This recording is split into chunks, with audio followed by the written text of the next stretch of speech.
Good afternoon, everybody. It is Friday, the 20th of December, 2019. My name is Carey Holzman, and today I'm going to run a little NVMe comparison test. First, we'll make sure everything's going out okay. Wow, that volume looks like it jumped pretty high. I better adjust that. It's a little bit high. Check, 1, 2, test. All right, that seems a little bit better. Just had a Cronus save my behind. I was cleaning up OBS and mistakenly deleted an entire scene with pre-programmed camera inputs and audio inputs. Totally lost it. And I had recently made an image of this computer with a Cronus. I went back to the image, and on a computer that has a Cronus installed, you don't even have to load the Acronis software. As long as it's, the Acronis software has been installed there and is currently installed. Just double click on the image file, go to the subdirectory that contains the OBS files, copied it off onto my NAS, went back to the streaming computer, copied it from the NAS back onto OBS, and everything was right back before I made those changes. So I was running just a little bit late because I was trying to change it properly this time, just to clean up the old 4K inputs off the Blackmagic card that I pulled. I still had all those inputs programmed in there and shot myself right in the foot doing it. If I'd have left it alone, it would have been fine. But it's okay. I lost a little configuration information, but no big deal because the image was made a couple weeks ago. So anyway, that's all I can say about that. Welcome in, everybody. Thanks for everybody joining early here on the broadcast. We're just getting started. Danny Hall says it is frozen in Michigan. Nice, nice. I could go for a little frozen. All right, let's come over here and get to my position.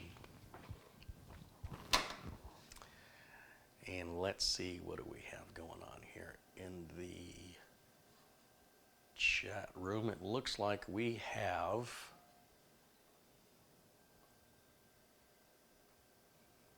sorry, it signed me out of YouTube for some reason. There we go. Now I can see you guys. Looks like we have just under 200 people already joining in. All right, so I wasn't expecting anything in the mail today. Got a nice little Amazon gift card in here.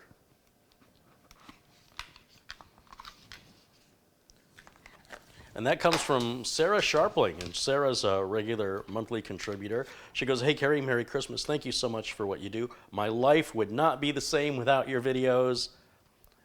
With best wishes from Sarah Sharpling." A $100 Amazon gift card. Thank you very much, Sarah. Thanks for your regular contributions, and thank you so much for that. The Amazon gift cards are just a perfect way to contribute to the channel.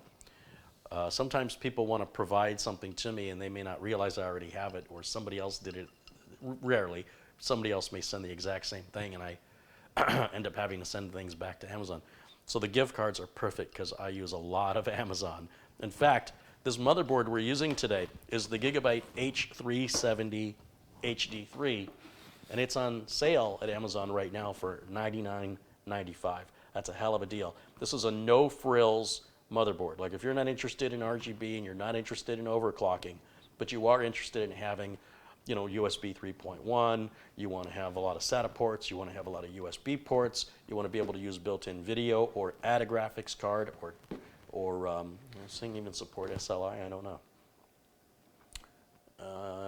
It doesn't say it supports SLI, but that, again, this is a no-frills board, and 7.1 channel audio. It's not a cheap, it's not a junk board. It's not a bottom of the barrel board. This is a best bang for the buck board for people that are just wanting the best value. In my opinion, I think there were 3 left in stock. I'm tempted to grab the 3 that are left in stock, unless you guys watching beat me to it, for 99 bucks a piece. And it'll take all the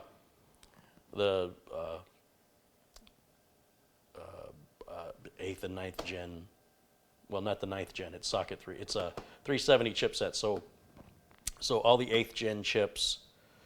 So for this build, we're going to pair it with a, this is a 9700. Wait a minute. That should work. I think it'll work. It's 9th gen. I think, now I'm confused. Hold on, I have to check. Pretty sure I already did this. I'm working with so many different motherboards and so many different projects all at the same time. I can't remember even some of the basics now. It's hell to get old. So the H370 HD3, H370 HD3, and we'll look on CPU compatibility, H370. There it is. $99.99. God, that's a great price. That's about, I want to say it's usually 130. Amazon says it's usually 115. Even at 115, it's a good deal. Well, now there's only 2 left in stock. Somebody ordered one. Okay, CPU compatibility on this. It does support 2-way crossfire, so 2 Radeon graphics cards, but not SLI, which would be 2 NVIDIA graphics card. It's an Intel Ethernet port, so it's not a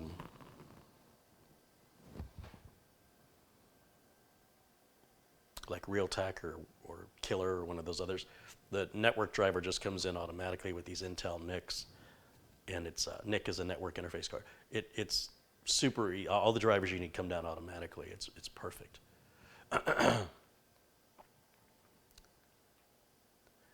A couple contributions came in. Sorry, I get pulled into all these different directions. So let me give a couple shouts out here to folks who have contributed.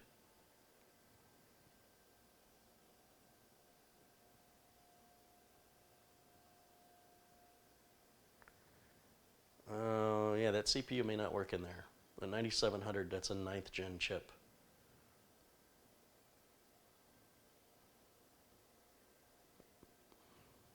Gosh darn it.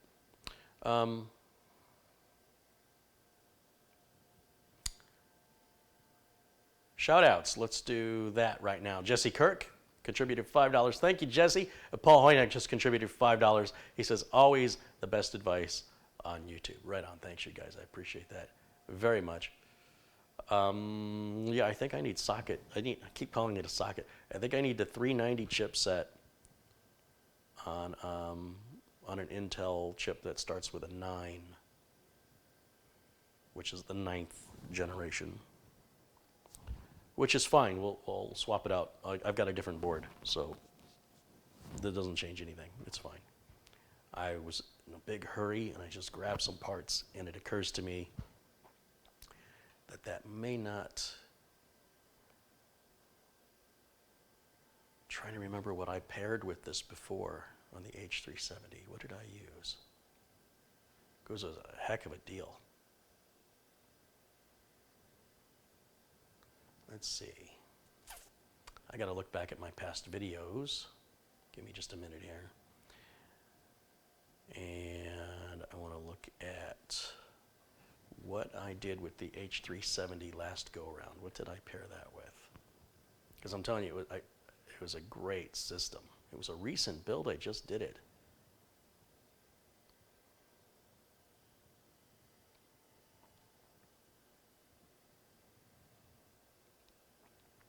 There it is.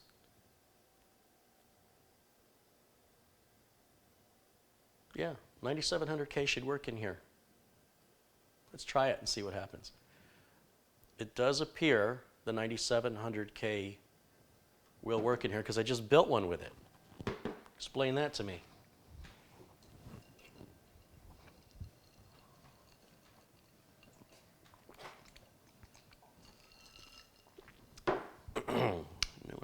Something not right.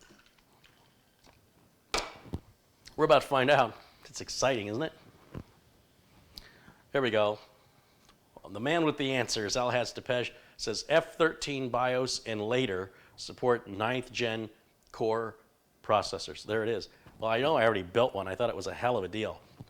That's why I have all these spare parts. I am telling you, if you guys want a great, super fast, super quiet, rock solid build, and you don't want any of the overclocking nonsense, and you don't want any of the RGB stuff, you're not looking for, not that it matters, but liquid cooling, to keep the price down, your best value for like a really high-end computer. You get this CPU for under, it's about $490, I think, for the Core i7 9700K.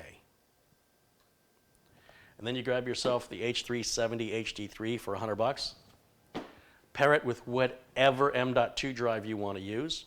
At the very least, if you're looking at performance and price, or best bang for the buck, I'm sorry, look at the Intel 660p, get the 2 terabyte for $200, $185 when it's on sale. That cooler, the Mugen 5, fits beautifully on there for under $50. And then use whatever case you want. Today, I've got the windowless version of the Be Quiet Pure Base 500. It's a real nice, it's a bit wider than a 200R, and I believe a little bit shorter than a 200R. 200R is about $75. This case run you right around $100, give or take, you know.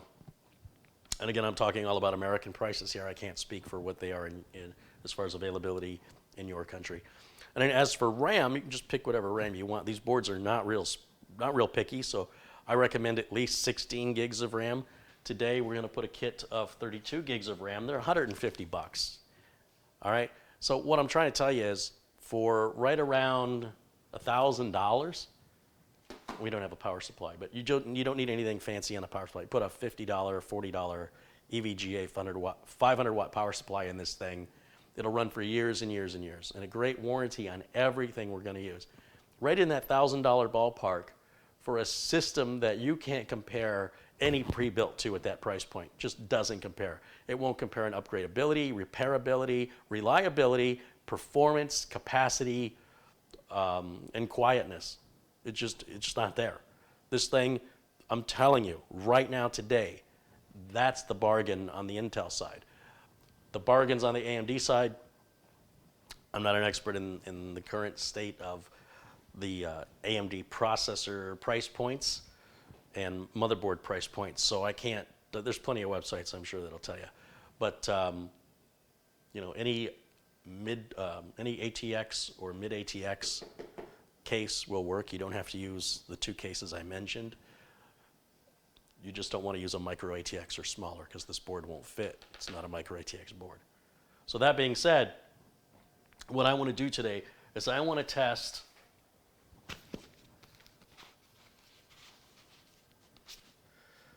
the 3 NVMe drives I've got here. These are 3 M.2 solid state drives. They're all non-volatile memory express, or NVMe, what I call NVMe. And what we've got is the dilemma that everybody who wants to build their own computer needs to make this decision, and nobody can make it for you. You have to decide. You can have 2 terabytes of storage. In this example, they're all going to be 2 terabytes. They all have 5-year warranties. All things being equal, you can have 2 terabytes of storage. That's the fastest that you can do ever on this motherboard or on any PCIe Gen 3 motherboard. Gen 4s are just coming out on the AMD side, like the X570 chipset baseboards or PCI 4. It's not worth it right now. It's too new and it's not even being fully utilized to its available capacity. So this will max out as fast as the drive can go. It doesn't make any sense to put in a RAID, not a RAID 0 anyway. There's no way you can go any faster. Anything else will only make it go slower. Okay, this is $400. Now you could spend half as much. You could spend $200 and get the Intel 660p for half the price, and it runs at about half the speed, which is still super fast compared to any type of drive you're plugging in. Like this, there's no cables or wires on these. So you got one extreme to the other. $200 for 2 terabytes, $400 for 2 terabytes. Super fast. This is one of the slowest of the NVMe drives. 2000 is not, or 1800. 1800 is not slow, but it is about half the speed, half the price, same capacity.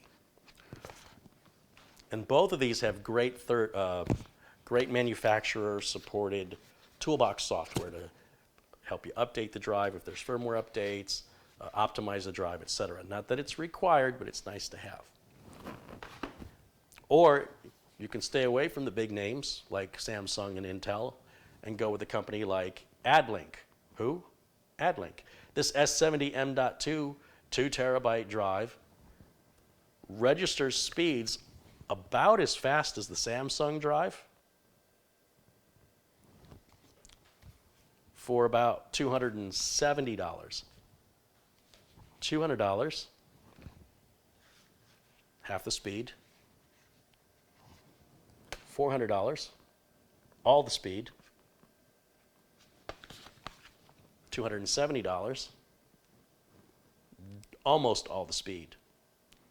But we know we've got good support from these two companies. We know we've got good utility software from these two companies. That's worth a little something extra in my world. This, I don't know anything about.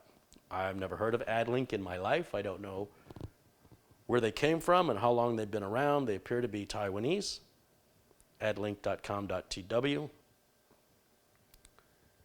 And I do believe it's, I better correct this if I'm wrong, but I do believe it is also a 5-year warranty on this one. I think they're all 5 years.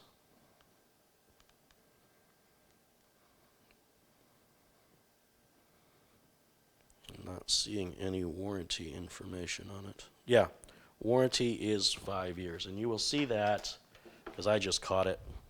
Had to step over to find my glasses. You'll see it right in the bottom corner. Right at the very bottom, very last thing written next to Made in Taiwan. It says warranty 5 years on the bottom left corner. So everything is 5-year warranty. The question is, I know I won't have any issue if I have to return a bad M.2 drive to Intel or Samsung. I know that process. It's no big deal. I don't know this process. I don't know how to reach them. Well, it does have their website on there. I guess I would just follow the steps and see how that goes. In the meantime, I've never seen a bad solid-state drive. No, let me rephrase. No solid-state drive I have ever installed, be it an M.2, NVMe, SATA. I've never had one go bad, ever. Now, there's always going to be people watching this going, yeah, but no, I'm not talking about you. I don't know what you bought or how you installed it or where you acquired it or how you handled it. I don't know nothing about what you got. And I don't know that you bought one of the brands that I use. I'm not saying of all the brands. I am telling you that I primarily use Samsung, Intel, ADATA. I've got one from Silicon Power. And then I've got a couple of just onesie, twosie brands, I can't even tell you what they are, that were installed, where I don't have to worry about warranty. None of them have ever gone bad. I've been installing them now for about 6 years. I think 2013 was the first time I started using some OCZ. But OCZ had this terrible reputation. I still have those OCZ drives. They still work. So I'm just sharing with you my experience. And remember, I'm dealing on a massive scale. Not like somebody at home who got one, they got a bad one, they installed it wrong. I don't know. They got it off eBay. They got it. I don't know. Something to that story. Maybe they're not fulfilling all of the information. Maybe it wasn't installed right. Maybe they had a cheap power supply. Maybe there was a power spike in their house. I don't know. Can't say that. I can't speak for them. I'm speaking for me, and I'm speaking from my experience, and I am telling you, I have never had one of these that I've installed go bad, nor have I had any customers bring me their machines with a bad SSD, regardless of who installed it or where it was acquired. The only time I see or hear about bad SSDs is if I'm dealing with a data recovery expert who obviously receives bad drives, so they're going to see them, or somebody in the chat room has to yell out about them having, we're not talking about you. I didn't say these don't go bad. I didn't say that. I said I've not experienced one going bad, nor has any customer that I have or have had ever experienced it. So, or at least they haven't brought it to me. If, in other words, I remain oblivious to it if they didn't bring it back to me. But they are not indestructible, and they do fail. Everything fails. But obviously, with a 5-year warranty, these companies are very, very confident that you're not going to have that problem for a while. And probably within 5 years, You will have replaced it for something of a larger capacity, faster speed. It'd probably be at PCI 6 by then. And these are going to seem like snails, little tiny snails. Who's going to want it? You'll laugh at it. But for today, for now, peace of mind, 5 years, all three of them. And they have a really good reliability, at least in my personal experience, not yours. Okay, all right, I think I'm clear. I think I cleared that up really good. I think I shut those things down before they started, because I anticipate it. I already see it coming. It's always that guy, you know. A contribution just came in. Andrew Dorset contributed 5 New Zealand dollars. He says, thanks for sharing all of your knowledge with us, Uncle Carey. Right on, Andrew. Thank you. I see Star Wars was playing in theaters last night. I'm not quite sure when I want to see it. I will see it. I'm thinking maybe Monday. I don't know. Maybe Sunday. We'll see.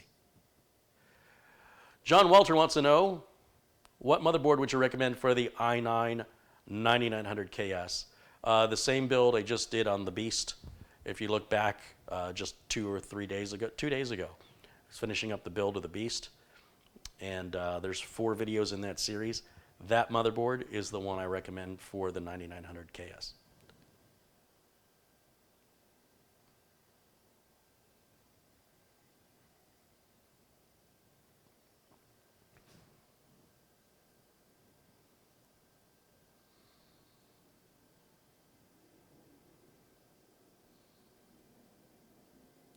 So anyway, in order for me to test these solid state drives, these NVMe drives, I need to put together sort of a test system. And the system is already sold, is already going to somebody, but I thought, well, I have it out of the case before I put it in the case. We'll set it up here on the bench, and we'll get everything prepped on the board as we normally would, and we'll swap the NVMe drives in and out with Crystal Disk Mark and compare them. But I can pretty much tell you, right now I can predict what's going to happen. We're going to see about 1,800 to 2,000 megabytes per second on this one. We're going to see the largest number possible on the sequential reads that the bus can carry, the data. It'll max out the bus, which should be right around, just around 3,600 megabytes per second on the reads on this one. And this one we should be right around 3,500.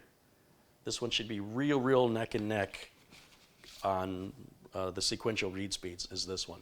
Now as for the write speeds, again, we'll probably see about 1,800 here. We'll probably see about 3,000 here, and we'll probably see about 3,000 here as well. It'll be really, these two should be neck and neck with a $130 price difference. This one's $130 cheaper than this one, and you don't get the Samsung software, and you don't get the Samsung NVMe driver, and of course Intel has their own NVMe driver. We'll look at the AdLink website, but I'm pretty sure I don't know if they have a toolbox or a unique driver.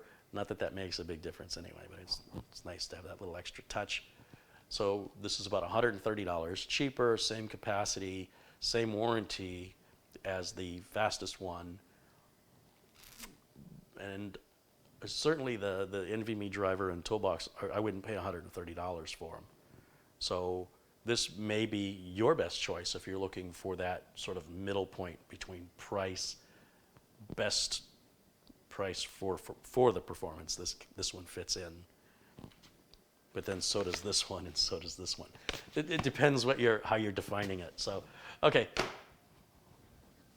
Just realized I just created a circle of logic in explaining that, and you can understand why it's not a clear-cut decision to tell somebody this one's better. Even though people will, they can only tell you what's better for them. They can't tell you what's better for you.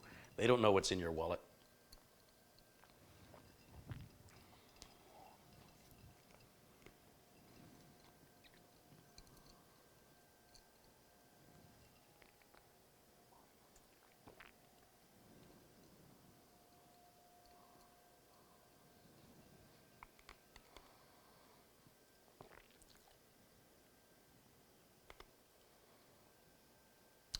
Now, I will also warn you, if you're watching this video today, it's nearing the end of December, December 20th, 2019.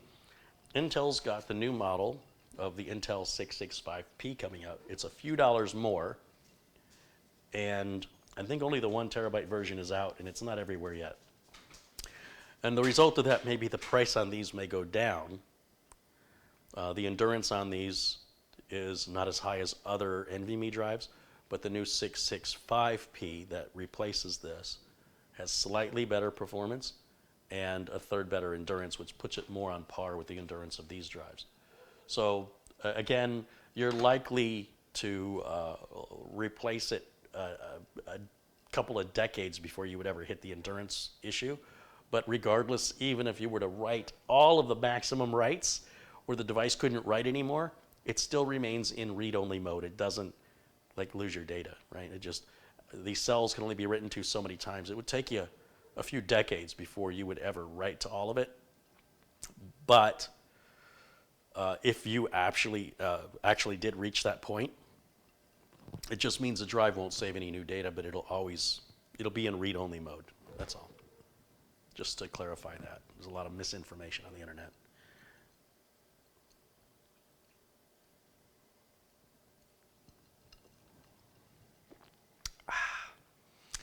Andrew says, I wish we had a Carey Holzman in New Zealand. I wish you did too. I would love to go.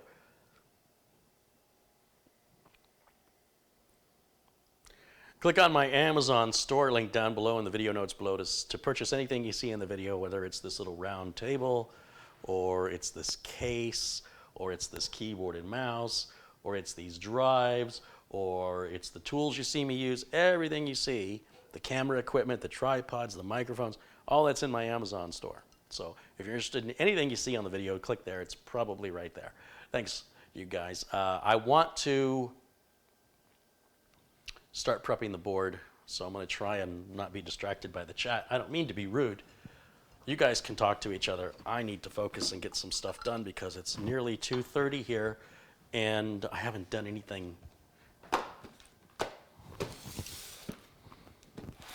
All right, so we're going to start by getting the motherboard out of the box, and we've got the two SATA cables right there. I'm telling you, this board, this is one of the best boards for $100. I mean, you can't beat it. There's just no, as far as I'm concerned, nothing compares with all the bells, whistles, and features you do get on this board. You know, you got 4 DIMM sockets for DDR4.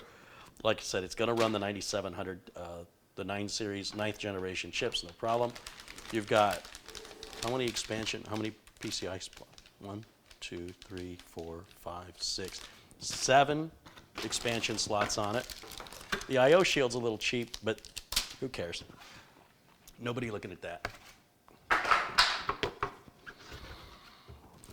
put all this in here for right now.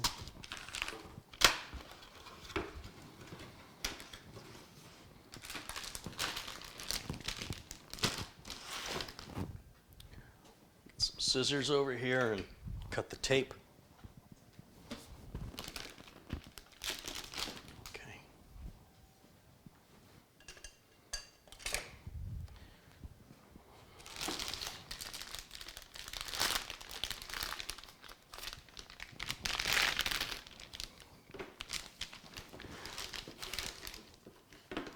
Now, building the Beast, that was a computer I just built with the,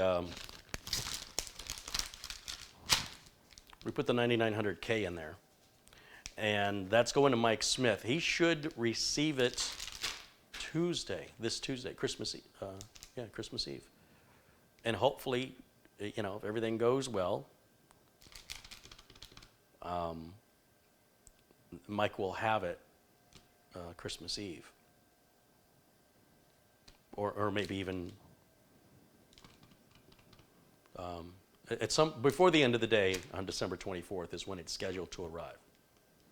And in the meantime, Mike and I, we don't spend a lot of time on TechVets, and so the TechVets website often goes neglected. There's no private information on it. There's nothing of value on it. It's just an archive of our shows. And apparently somebody hacked into it and infected it with something. And I didn't know anything about it. Mike went in there to clean it, and now the site's down. So I think Mike's going to contact the host, which I believe is GoDaddy, and have them recover from a backup if that's possible. Whoever did it whoever hacked the site spent more time on it than Mike or I ever spent on it. I really need to make it a habit to go in there to update WordPress for that very reason. You know, when you ignore it, it's like using an old operating system. You don't change anything, you do everything you do every day, but it's not, you know, say Windows 7, you got your antivirus, whatever, and it's just not enough, and one day it's got to clean up a mess. So I am well aware that the site is not working right now, and we're going to resolve it one way or another. I'm going to let Mike do what he wants to do, and if he's not successful, I'll take it, because I know a way to recover it. But I want to let, if Mike can just get a backup restored when we're good. So what I like about this motherboard, I like that it has 3 video outputs. We still have VGA, DVI, and HDMI, which is great if you have an older monitor. You don't have to buy any adapters. I love that I've got 2 USB ports here. I have a keyboard or mouse PS2 port, which is often going away. We've got USB 3.1 Type-C. We've got 4 USB 3.0s, I believe. This is our Intel Ethernet adapter, gigabit, and then our 7.1 sound. And then you see we've got the 4 DIMM slots. You can run 2 Radeon cards in Crossfire if you want, or you can use an NVIDIA card, either way, but just not, you can't pair them together. Plus we've got 1, 2, 3, 4 PCI by 1 slots, and then another full old school, kind of old school PCI Express slot there. In the meantime, or not PCI, is that PCI Express or PCI? Regardless, lots of options here. It's got the USB 3.0 external header, plus 2 USB 2.0 headers down here. And remember how I talked about the standoffs for the M.2s, how they were enclosing some manufacturers. Who was doing it? It was another Gigabyte board, it was the same manufacturer. But for some reason, they put the little standoff and screw for the M.2 in a little plastic bag, and they would put each one in its own little baggie. So here you can see they pre-installed the M.2 screw and standoff in the position here, in the position here, and here for an M.2 Wi-Fi card if you wanted to build. If you wanted this to have Wi-Fi, you could add Wi-Fi to this 3 different ways. You can get a little tiny circuit board that's Wi-Fi that goes right there. You could add a Wi-Fi card that goes into one of these slots, or you can add a USB Wi-Fi card. So it's very, very flexible. $100. Gigabyte should be paying me to show their product. But it's a good value, and if I can pick these up for $100, I think I'll buy like 5 or 6 more. Because oftentimes, when customers call me and want systems, they don't want RGB. They don't want to overclock. Those people generally build their own systems.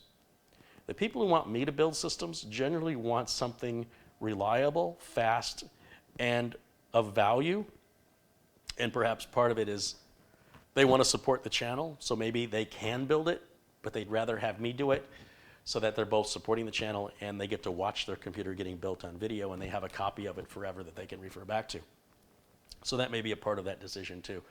But the reason why we're going to pair the 9700K, any K CPU with the H, is I can tell you the reason I bought a couple of these ahead of time was they were on sale, and they were $5 more than the 9700.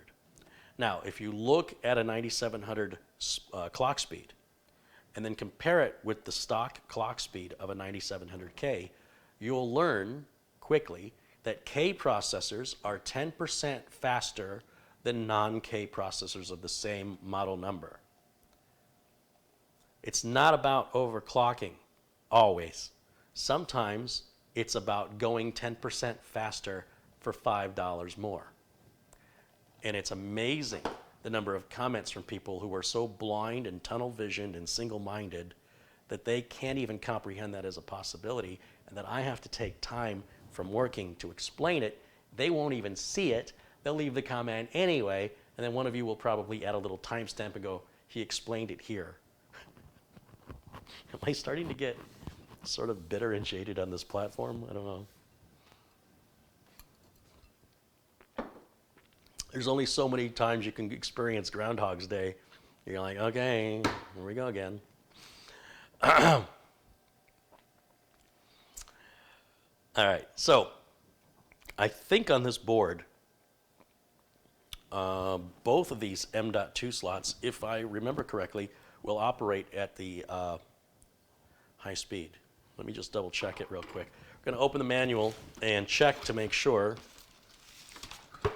Sometimes if you have multiple M.2 slots, and that's the other thing, you can put two M.2 drives, two NVMe drives in this motherboard. Find that on another sub $100 board. If I look at this instruction manual, which means I have to get my glasses again, it's going to tell us the performance specifications of each of those M.2 slots somewhere in here. So there's our SATA stuff here.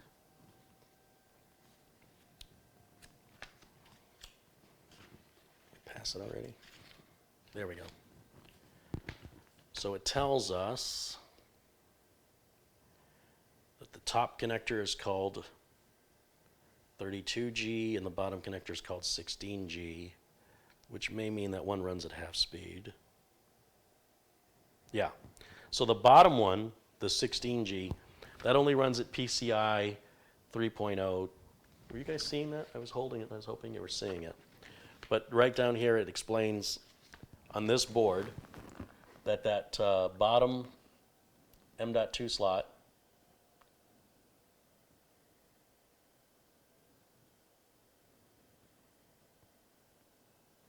you see the name next to the slot right up here.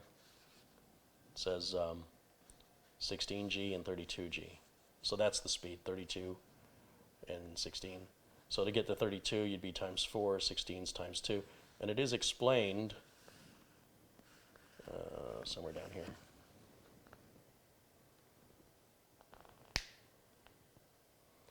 If you look at the text below those graphs, it says the M2P 16G supports PCIe times 2 SSDs only. So we need to use the top one nearest the CPU if we want to get the best performance. Now on the Intel, on this one, it's only performing at times 2 speeds anyway. It's times 4 compatible, but I don't think you're going to see any difference on the 660. You might on the 665, but on the 660, like if you were to get 2 drives, you would put this one in the top M.2 and this one in the bottom one, and you'd get the same performance out of this one regardless. If you reversed it, this one would perform, but this one would go at half speed, which would be wasting your money. Why did you spend the extra $200 if you can't go double the speed?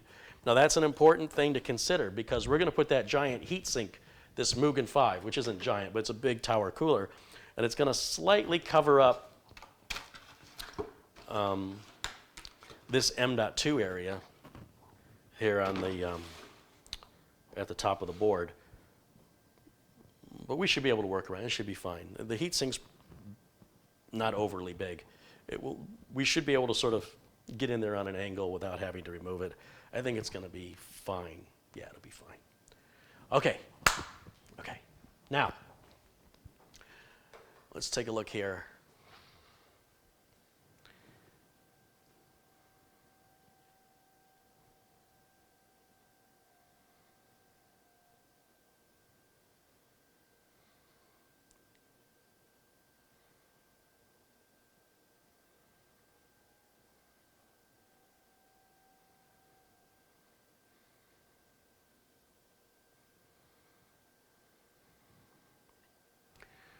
Rainier says, hello, Carey. Greetings from Holland. I am inspired by your channel. I just built a PC. I used a Gigabyte Z390 Pro Wi-Fi, which is what we used on the Beast, right? It's a great board. He put an i5 on it. Well, that's kind of weird. But hey, if that's what you wanted, you put the 9600K i5 on it. Samsung Evo M.2 and a Mugen 5 in a Meshify fractal case, running and looking great. Yeah, look, if the i5 is all you needed, that's great. But that board is being held back. Everything you bought is being slightly held back by that processor. But it's an easy upgrade for you in the future if you decide the i5, if you need more threads or cores, you could easily just pop out that i5, pop in an i7 or an i9. But you could have saved a lot of money by pairing it more along with the processor. The processor is sort of your weak point in all of it. Not that it's weak by any stretch of the imagination. It's a good processor, but everything around it's way, way better. So if it's something you plan on upgrading in the future, that's a super easy upgrade for you. Pop out a chip, put in a new one. There's nothing else you're going to have to change. On the other hand, just because it's an i5 and because there are faster chips, doesn't mean they're going to be that much faster depending on how you use the machine. Like if you were video editing, there'd be a significant difference between the i5 and the i9, as an example. But for gaming, probably wouldn't notice any difference. That's primarily going to be on your graphics card, your GPU. So congratulations, I'm glad you built it, I'm glad you like it, and I'm glad it all went together well for you. That's wonderful. That's what we're here to do, inspire people. Art Awesome contributed $5, says party on Carey, party on Wayne, party on Art. John Yasuda joins us, contributes $20. He says, have some chicken wings and Coke on me. Great job as always. Merry Christmas and Happy New Year. John, thank you as always. And of course, Merry Christmas and Happy New Year to you as well. Thanks for your continued support. Now, if you're just joining us in the video, even though this video is live, you can rewind it to see what you have missed. You don't have to ask people what you missed. Just grab your mouse and then drag that little scroll bar that's at the bottom of the screen, pull it back, and rewind it like you would any other video, and you can catch up with us. Now, just kind of looking through the comments before I move the camera. I'm going to move the camera over here to give you a better view.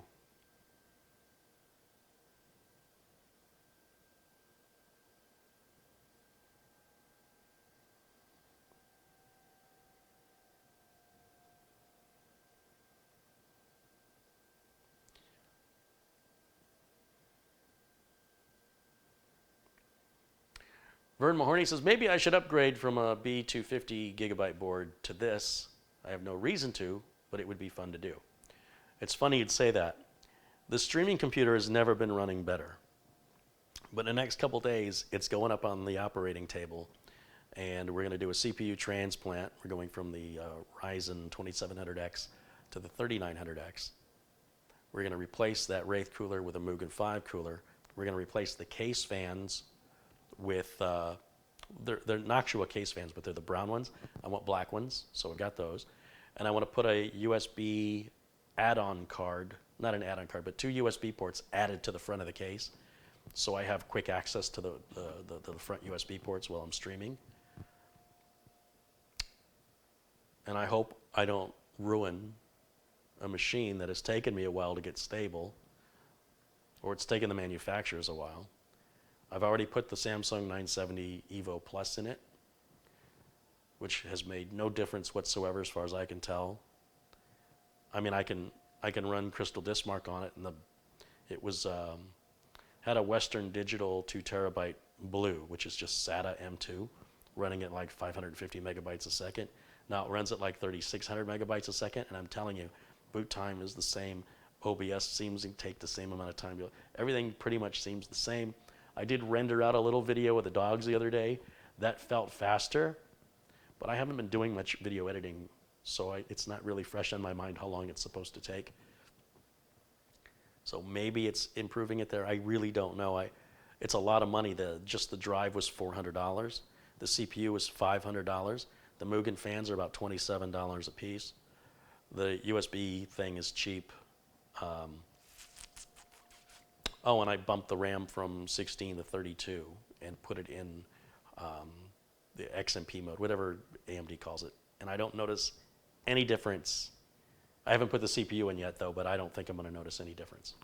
But it should be fun, and it should make for a good video. So there's that. Yeah.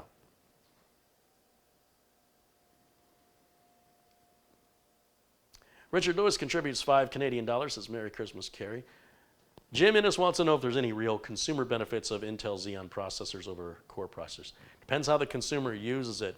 Overall and in general, I'd say absolutely not. It's a complete waste of money, and they require a lot more maintenance. Is there a benefit to somebody who's not a racer to own a Ferrari?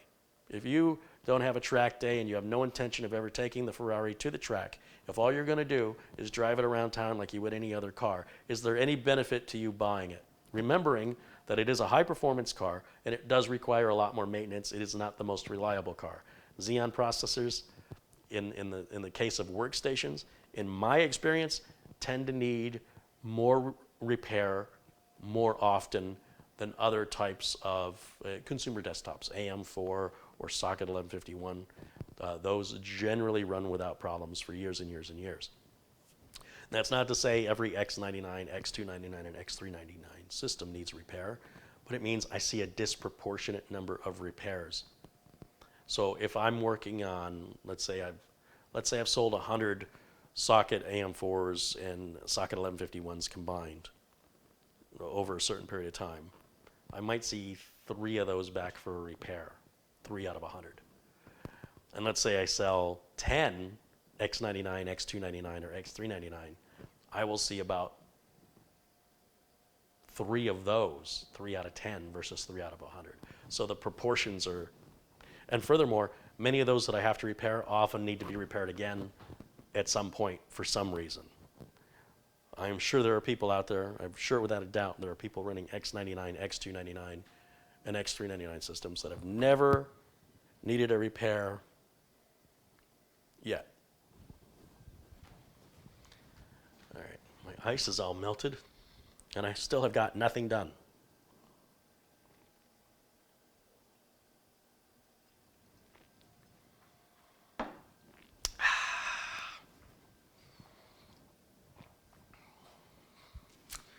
Okay, so I'm going to move the camera, put it over here, because I don't want to get the overhead camera. That's a lot of work. It's a lot of setup, cabling, all this other stuff. So let me get the camera moved, and we'll prep this motherboard right now.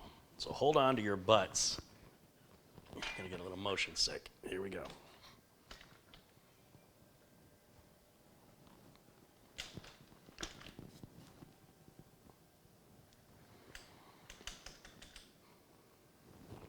Who needs a gimbal? You're a gimbal. Okay, that looks good.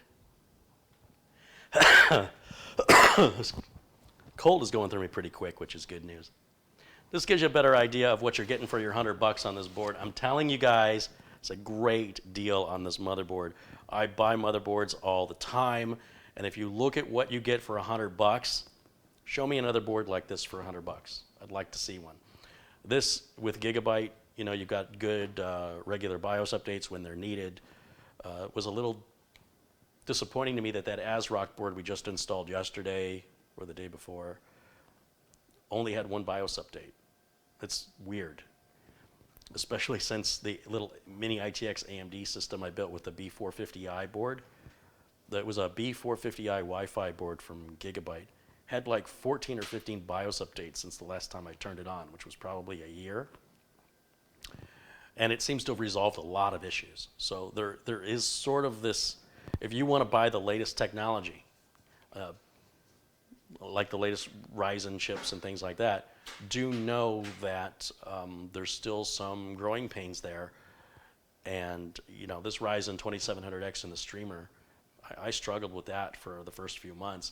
And then I just kind of ignored it and dealt with it because it was running good enough. And then after the latest set of driver updates and BIOS updates, this thing's flying. I mean, it's moving quick. Both AMD systems are so much better today than they were when I built them. And that's, as far as I can tell, a direct result of BIOS updates and driver updates. I don't know which one did it. Probably the BIOS update. Now, versus on the Intel systems, pretty much you build them, they're good. Because they're, you know, 9 generations. They've had time to mature. It's not about who's better or who's worse. Each one is good. Just know what to expect, that's all. Now, with Gigabyte boards, I don't believe it matters which of the DIMM sockets we use. I know ASRock and Asus like you to use, you know, if you're only going to put in 2 RAM modules, they want you to use 1 pair over another pair, but it'll work either way. Not quite sure why they recommend one over the other, but if they recommend it a certain way, that's the way you should put it in. There must be a reason. Whether or not we know what it is not important. Now, first thing I guess I'll do is I'm going to drop the CPU in here real quick. So this is the Intel Core i7 9700K. And if you can catch these when they're on sale, like I did, it's $5 more in this particular sale and this chip is 10% faster out of the box and under warranty than the 9700. Now, yes, the 9700 comes with a heatsink and fan. This does not, as you can tell from the narrowness of the box.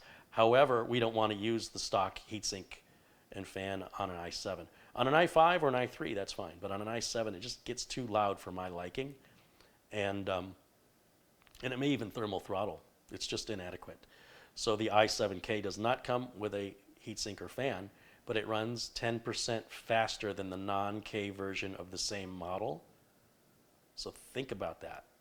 Don't let these people tell you that you've got to use a Z series motherboard with a K series chip, because I can tell you a Z series motherboard is about $50 more.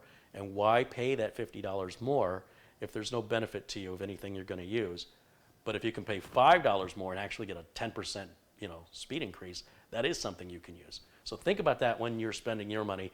And don't worry about when other people are trying to spend your money. Pete Unwin just contributed £5. Hey, thank you, Pete. I see Stephen Bernstein in the chat. Hey, Stephen. Joni Naiminen has joined us. Welcome in. Sharon Idle. Always good to see Sharon.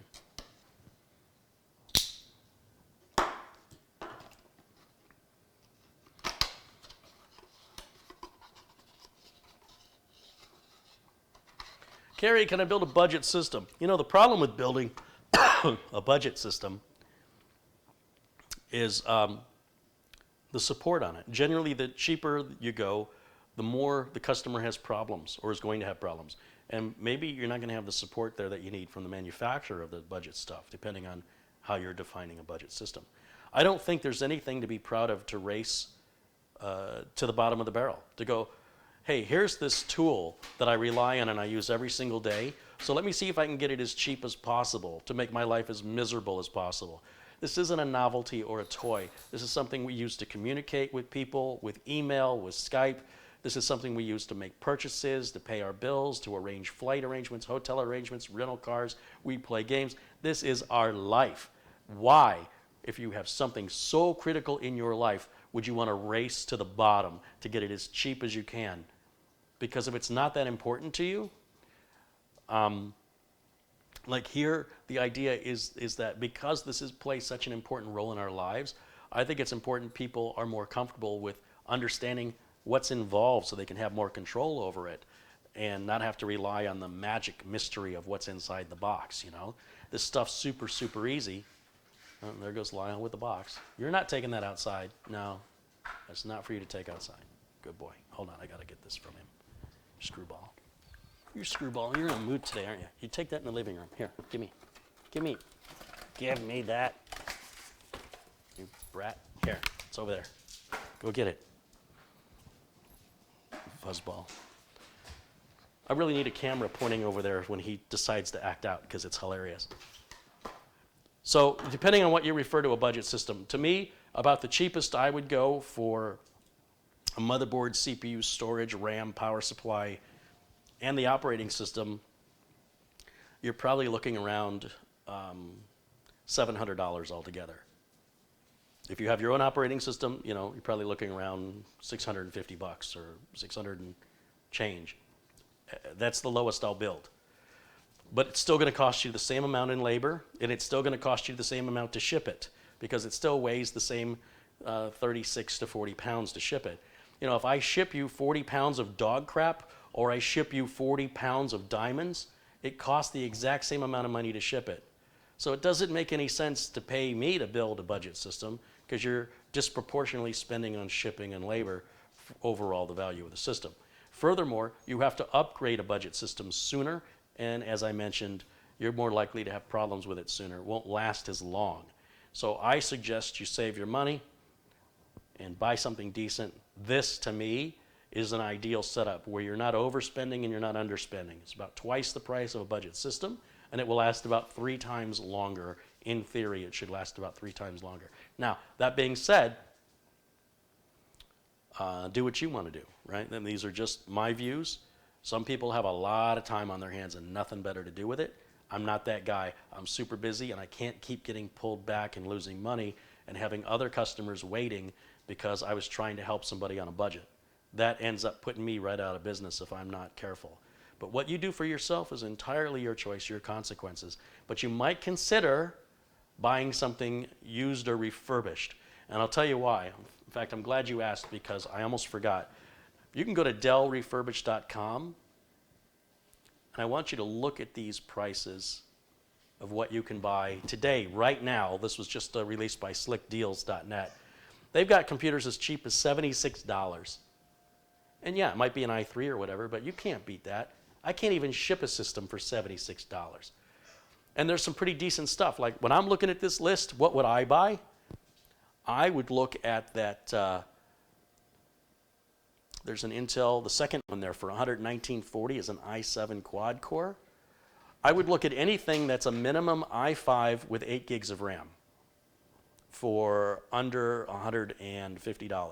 So in my opinion, I would say under $130, you can buy an off-lease Dell Core i5 with 8 gigs of RAM, and it'll probably come with a 500 gig mechanical drive. If you replace that mechanical drive with a cheap $30 solid-state drive, you will have a better system than what you can buy budget for 500 bucks. Like benchmarking wise, it'll be pretty much neck and neck.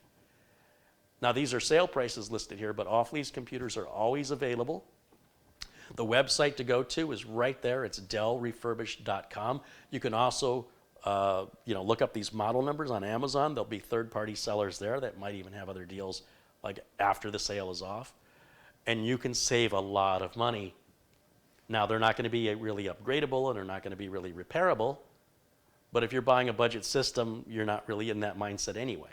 And then when you're ready to buy a decent machine, budget around about twice the price of is what you should expect to spend for 3 times more power, more RAM.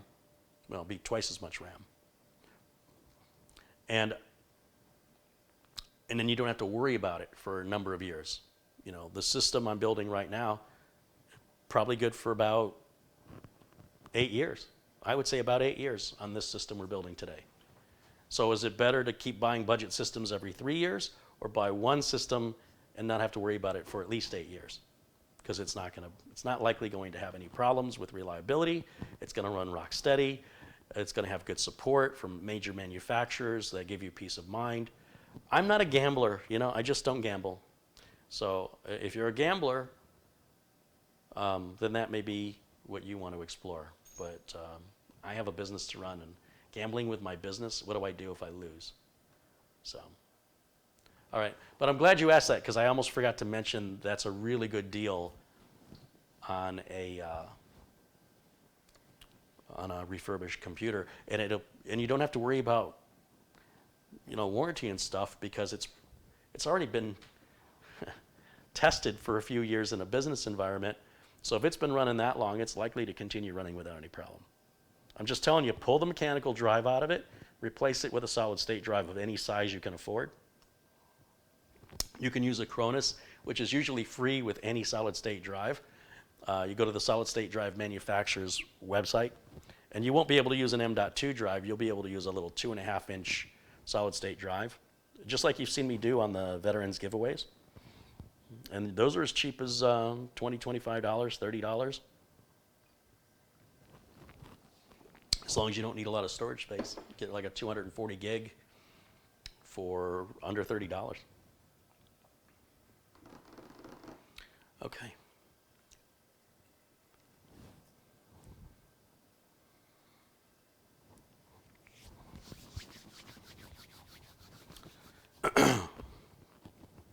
I'm going to try and ignore the chat room so I can actually get some work done, guys. There's our documentation that comes with our i7. There's our Go Faster sticker. See, when you put these stickers on your computer, it goes faster. You know how I know that? You ever seen a race car win a race that didn't have stickers on it? Only the cars with stickers win. So therefore, stickers make it go faster. Enjoy my satire.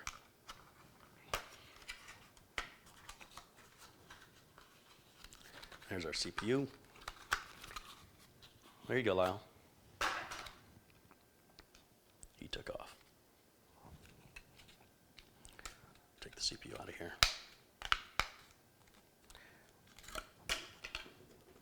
Now look, I'm kind of rushing through this. I'm going to recommend you slow down, take your time. If you need the details of exactly what I'm doing, I have covered that more times than I can count.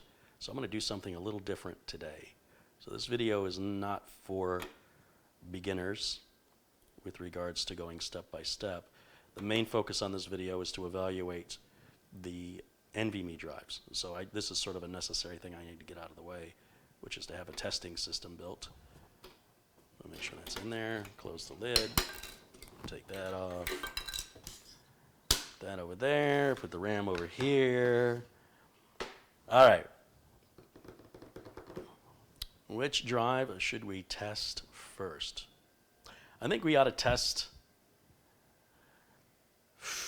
I think we should test the Intel drive first. What do you think? Yeah, I think so. So we'll grab the Intel drive from over here. So we'll do the cheap, slow drive, then we'll do the expensive, fast drive, and then we'll do that add link. We're going to run the benchmarks, compare them side by side, look at their prices. Like I said, they all have a 5-year warranty. I realize that on the front of this box, it doesn't really tell you anything, but there's a little sticker right there that does tell you that this is a 2 terabyte drive. The bigger the solid state drive is, the faster it goes. It's just the state of the technology. There's your warranty information right there.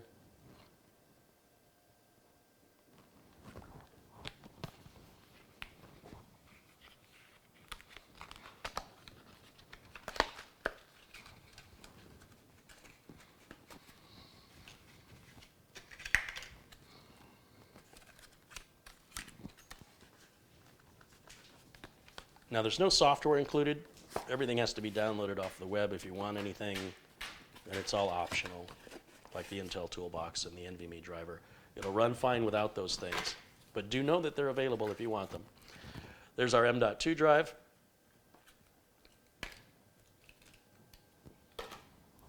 I'm going to just put that right there for now because I got to take that little screw out. And I'm telling you, I'm so happy with this little driver. I've added it to my production, to my Amazon store. This is that, if I can hold it in the right direction, and there it is. Hosan makes this, and this has that, I don't know, JIS type Phillips. To the naked eye, it looks exactly the same as any other Phillips. But a lot of these screws and electronics, like this is all news to me. I never heard of a JIS driver before. And well, I do have other screwdrivers I use that can fit into there to turn these screws. This one just like is made to fit, fits like a glove. There's like no wiggle or anything. It just locks in. I am really liking this screwdriver a lot for these little screws. It's just grabs it. It's much more secure. And I've magnetized it. I don't think it came with a magnetization, but you can just buy, and again, in my Amazon store, you can buy a magnetizer and you just run the driver through it a couple times and it magnetizes. And if you change your mind, you run it through the top and that'll demagnetize. So magnetize, demagnetize. So you don't have to buy a magnetized screwdriver. You can magnetize pretty much any screwdriver. Now, if we zoom in a little bit here, let's go this way. We're going to put this M.2 drive into this top slot right here. It's going to go in on a bit of an angle, push it in. You'll see it kind of springy right there. That's the way it's supposed to be. And that screw we just took out goes back in, not super tight. All it's going to do is secure that so it doesn't move, so it doesn't come out.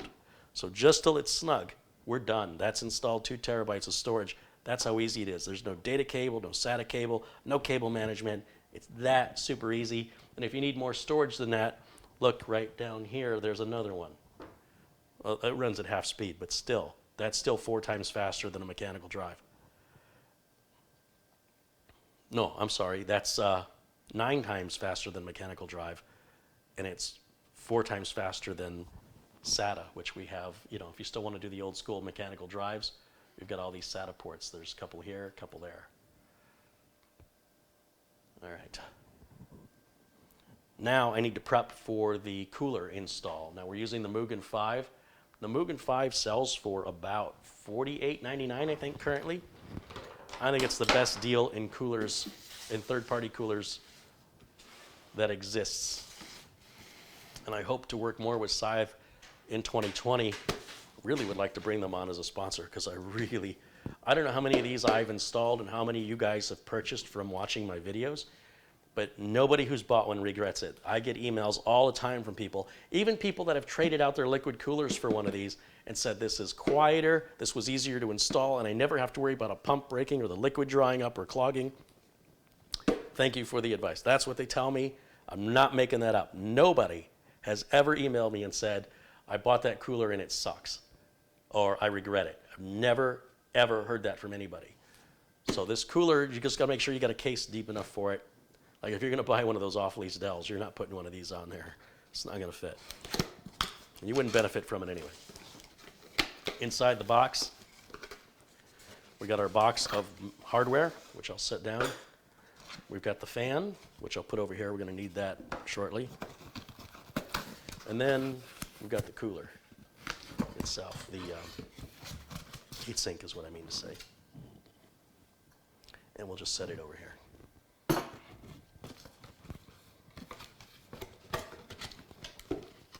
Here you go, Lyle. In this box, like I said, this is all of our mounting hardware. This pretty much fits all the modern sockets from Intel and AMD except for Threadripper. So if you look, we have this really nice screwdriver that's included, and we're gonna need this screwdriver for this install. But when you're done building the computer, stick this in your tool drawer because it'll be great for use around the house. It's not like one of those throwaway Allen wrench, cheapy, uncomfortable, no leverage things, and Noctua. You know, the money Noctua charges you. You think they put a nice little tool in like this.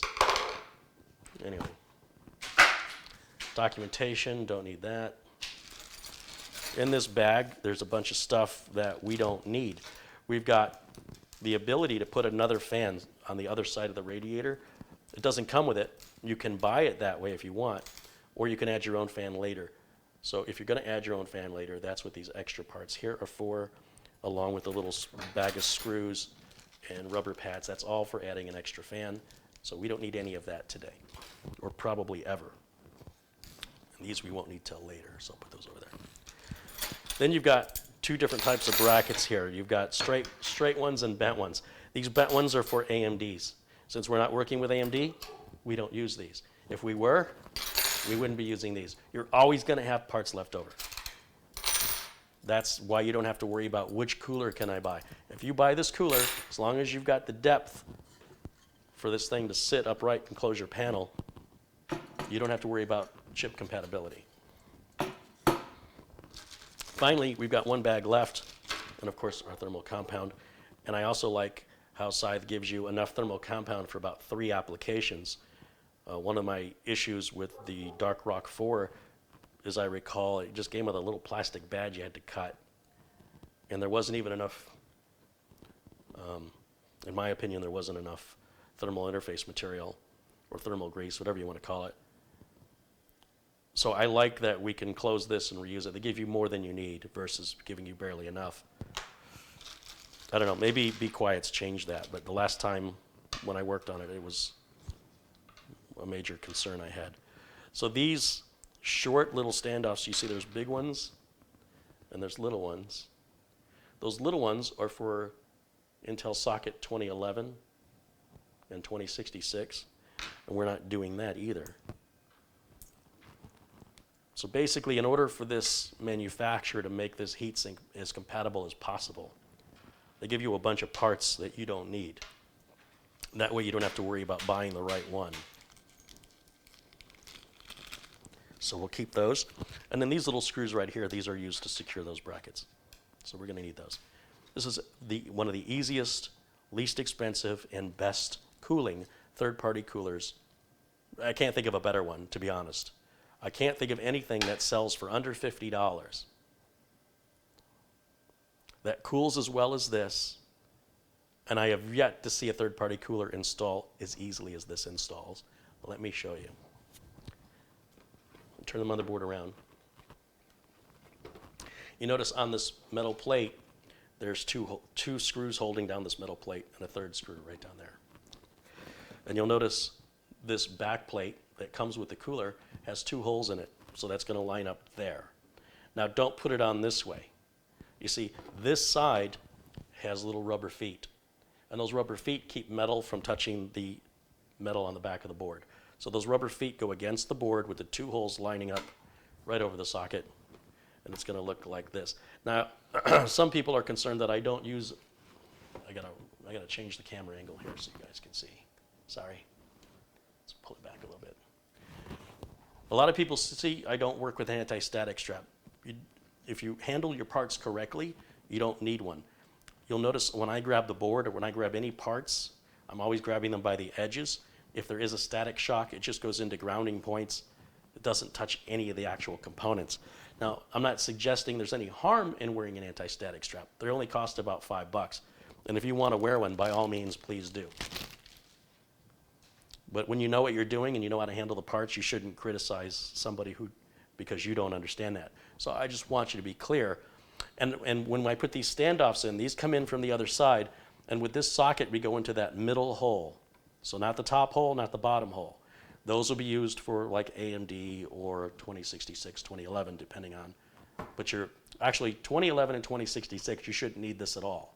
The CPU already has it built in. So that would just be for different Intel, maybe 1366 or 775 or AM4 or AM3 or FM, whatever AMD's sockets are. So I'm going to just place this in here like so. We'll start turning that. Get that. Just a couple of turns. We just want to get it started. We want the back plate to be very maneuverable and adjustable. And we're going to go to the opposite corner. And by putting these standoffs in opposite corners, then these 2 corners will then line up and I don't have to hold it in place anymore. So again, I'm going to come around to the front and I want you to watch how I'm holding the board. I don't really think about it anymore. I've been doing this for nearly 30 years and I don't give it a lot of thought. So it's just automatic for me. So oftentimes I forget to talk about it. And I'm careful not to, like, for example, not to let the palm of my hand hit the circuit. And you know what? The whole world isn't going to end if you make contact with it. It's okay. It's probably going to be okay. I've had people email me and go, oh, I accidentally touched it. Is it going to be okay? The only way anybody's going to know is for you to power it on.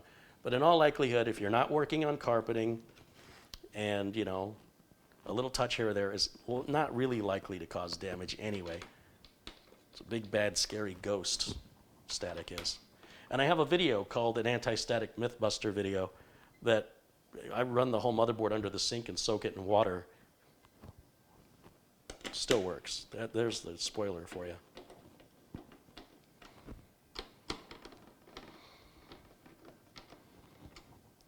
Doesn't work when it's wet. You have to make sure it's completely dry. And when you soak it in the water, you got to make sure there's no power to it. But it's not as fragile as people on the internet would have you believe. So, what you choose to believe is up to you.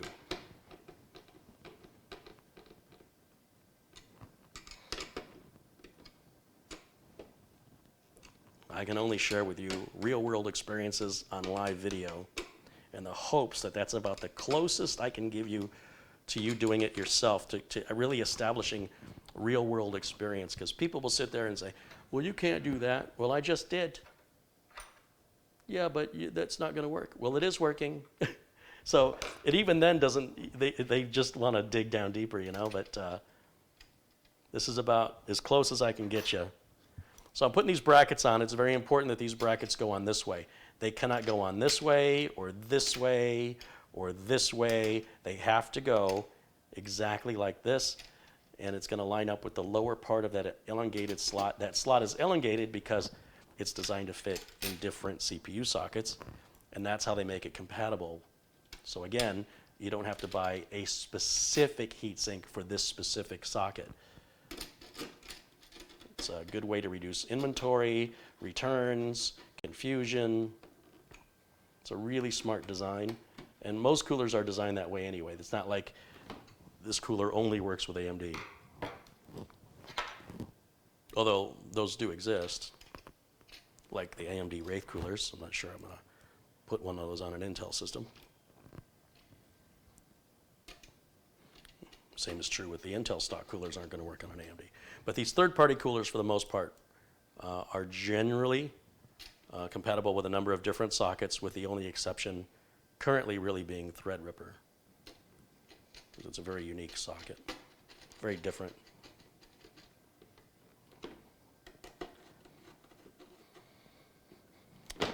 So that sets up the brackets and the standoffs.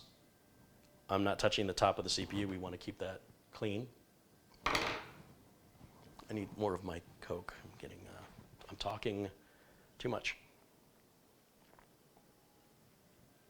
But I have so much I want to tell you. Now we can put the heatsink on top. Sometimes I put the board in the case first, but we're going to test this outside of the board because we're doing the NVMe test today. And so we're going to need to put the heatsink on now. And so to do so, we have to put the thermal material on. Now, there's lots of different ways to do this. Everybody's got an opinion. Nobody really cares. And if you care about it, you need to stop caring about it. Because honestly, what you need to make sure you do is put thermal material on. What type of thermal material you use is pretty much irrelevant. How much you spend for it is just how much of a sucker you are. If you spend too much, you're a big sucker. And if you spend little, you're a little sucker. I guess that didn't sound right at all, did it? Basically, you need some thermal material. And some people will tell you certain ways to apply it. They're all full of nonsense. Because what's important is that you have thermal material. Whether or not you choose to squish it down or spread it around, or doesn't matter. Test it yourself. Run the tests. It doesn't matter. Now, here's the way I do it. Having said that, knowing that I have to warranty and support every computer I build and sell, I do it the way I want to do it, not the way you want me to. Now, when you want to start doing my repairs for me and you pay for it, then we'll do it your way. And I'm just going to make sure the entire heat spreader is painted with the thermal compound. You don't want too much, you don't want too little. See, the problem is when you put that little dab in and you squish it down, how do you know if you've covered the whole thing? How do you know? You'd have to take it off. People go, well, you can get air bubbles in it. Well, it's not an airtight system. Air has no real difference in this. Unless you're some kind of extreme overclocker, you're worried about something that is almost immeasurable. But if you tap on the thermal compound like I'm doing here, in fact, let me zoom you in so you get a better look at this, because I want to emphasize my point. If you tap on this thermal material, it makes little hills and valleys that will have the same effect as that dab. When you put the heatsink on top of this, it's going to squish all that and flatten it out, and that's going to prevent your air bubbles. So there's more than one way. And what if your dab is too big and then you squish your heatsink on it, all oozes out and you got a big old mess on your hands? So this is why I do it my way and why I don't necessarily do it your way. But it doesn't have much to do with anything other than peace of mind, where I don't have to wonder, because my OCD will bother. It'll keep me up at night. I put a dab and then I squished it down, and I will not be happy until I know that the entire surface of this is covered. We've got a video chip on there, and it used to be, in 10, 15 years ago, that the chip was only in the middle, and as long as you got the middle covered, you're okay. But now, almost the whole heatsink now has chips under it because of the added GPUs and stuff. So it's more important than ever before that you have even thermal compound application across the surface. And once again, how you do it doesn't matter. If you want to put dot patterns or lines and you want to squish it down, at the end of the day, apart from maybe getting a little too much, it won't hurt anything. It just looks terrible and it's hard to get off. I have a lot of pride in my work. If my customer sees stuff oozing out, if they were to open it, that would be embarrassing for me. So I have lots of reasons to do things the way I do them, having done this for many, many years. And you don't have to do it my way. I'm not telling you to do it my way. I'm only telling you why I do it this way. And you are welcome to do it any way you want. And I hope it puts that subject to bed. Okay. As I continue to argue with myself over anticipated comments from people who, you know, want to do that. We have a little piece of tape under here. It says peel off before installation. It's really important you peel this off. I've had people bring me their computers that they built themselves, and the tape is still on there. And one time during a build of this very cooler, I forgot to take the tape off. So it even happens to me sometimes. You want to make sure, the reason that tape is there is to keep that surface as clean from any contamination, no fingerprints, no dust, right? So you wait till you're ready to install it. The way this goes on, if we back this camera up a little bit, the way this goes on is you'll notice one screw is located more or less under the heatsink, and the other screw is outside here at the edge. This one that's outside and exposed goes towards your RAM. So we're going to set that right on top, just like so. And then we're going to grab this really long screwdriver that was included with the side, the Mugen 5 here. And we're going to start just a couple of turns just to get it started. Okay, that's in there. And then we go right down the top of the heatsink. That's why the screwdriver is so long. And it reaches down to that lower screw. And then we can give that one a couple of turns. Now we want to alternate, turning each one to try and get this to level down so that we don't want to tighten one side down without the other. You don't have to be perfect here either. But what you don't want to do is just tighten one down and then tighten the other one down, because then it may not actually be making a completely flat contact with the top of the CPU, and you can't see that.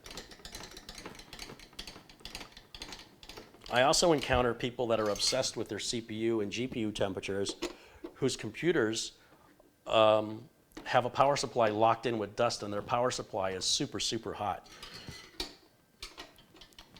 So people become a little hypochondriac. When you give them a piece of software that monitors temps, they become obsessed with it, and they completely ignore other things that have temps because they don't have a piece of software to monitor it. So if it's sort of like, if I can't see it, there's nothing to worry about kind of mentality.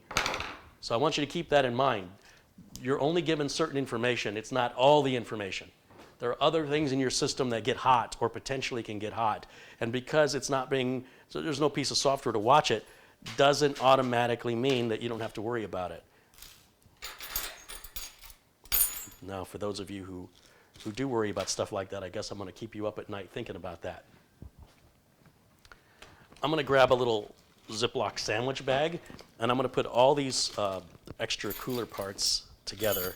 So in case the customer wants to switch the cooler out or do something different, they have all the cooler parts together. In fact, I'll even put the extra thermal compound in there, and I will put the instruction manual in there so that we know that that's the cooler. So for example, when I change out the Ryzen 7 2700X out of the streamer, and I give that to Mitch, we're going to upgrade Mitch's computer, and he's going to want to take the Mugen 5 he's got now on his Intel rig, that's a few years old, and move it over to the new AMD 2700. So we're going to need this bag of parts, because all the parts we're not using for AMD we'll have to use, and then the Intel parts come back in the bag in case he does another upgrade later, right? And he wouldn't have known he was going to do that when he installed the cooler. That's why you hold on to those.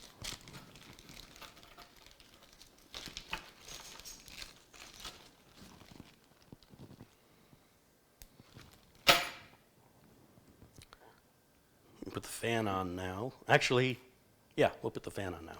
Super easy to put the fan on. Grab the wire hangers here. We want the part of the fan that spins here. See the logo spinning? That's the part that is pulling air in. Now this other side that has the support brackets, and when the fan spins, the center doesn't. That is the side the air blows out of. I'm going to catch this guy red-handed. Hey, you can't take that outside. I'm not picking that up out in the yard. Keep it in the living room. Come on. Come on. Lyle, take it over there. Come on, boy. Hey, come over here. Come on. You can play with it. I just want you to play with it over there. Arr. Okay, take it this way. Are we playing hockey?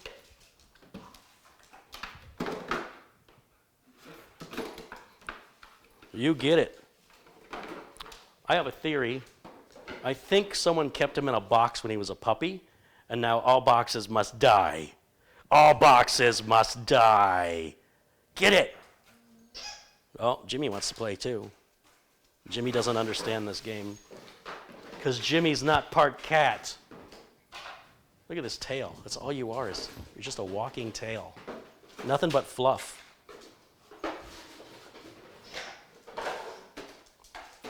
Come on, Screwball. And he's off. All right. And now we return to our regularly scheduled program. So to put the fan on, we're just going to put this, we want the air blowing this way. So since this draws the air in on this side, then these little metal hangers will go in these holes just like this.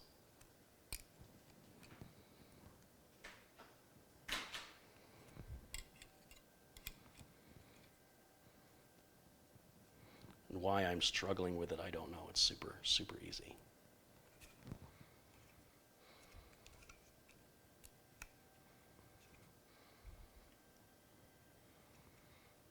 There it is.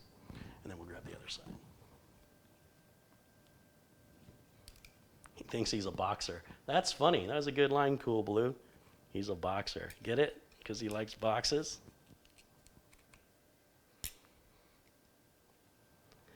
Then this is going to line up. There's little grooves in here. I want the power cable to come out at the very bottom on this side, because that's where the connector is for it to plug into. And I'm going to let the fan go as low as it can go, except I have to, hold on a minute. What am I doing wrong? I put these on wrong. Never done that before. That's how you know you've got them on wrong. It doesn't line up right. I need to use the other corners. Should have known it doesn't align with the cable. I'll take that out. I'll show you what. See what I did? Can you see what I did? I'll show you what I did. Instead of putting it on this side and this side, it needed to go on the top and the bottom. This is the top and bottom. This is supposed to be the sides. So I boo-booed. I made a boo-boo. Oh no, I've corrected it. Oh, it's not the end of the world. Oh no. It was like a huge deal to be having anxiety over and be worried about. See, you can make mistakes when you build. It's no big deal.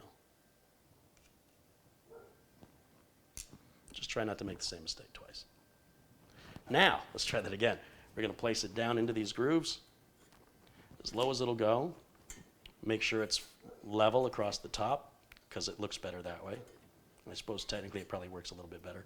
Pull a little bit on these little wire hangers here and then just pull them back and it locks in to the little grooves in the heatsink, and that's on just like that. And if we go right around here, this fan cable, we can do a nylon zip tie on that right now before I put it in the case, and it's one thing less I got to worry about. Trying to cable manage that once it's in the case will be darn near impossible unless you have a case where the top completely comes off.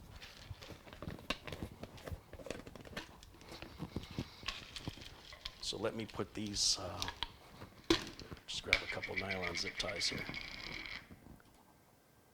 And I'm not even going to change the way they've got it. I'm going to keep it exactly how it is. And I'm going to show you what that's going to look like here in a minute. Whoops. Put that one there. And we'll put this one down here. So you can get away with one too, but I just think it looks better with two. Not that anybody's going to be looking at it. It's just my pride, you know. I want other people to, if and when anybody looks at this, including myself, I want them to go, damn, somebody really did a nice job on that. Somebody took their time. Somebody, whoever built this cared, you know? That's the message I'm sending. Somebody didn't just slap it together as an afterthought or phone it in. Somebody really took pride in what they did here. Now, this little gray plug is where the CPU fan goes, and you can locate where yours is on your motherboard by looking at the motherboard manual. And then usually, like, there's a little fine print, it says CPU fan upside down right above it. It's usually printed on the board too. But the manual will detail it, and then we'll just sort of bend that up and then plug it straight in.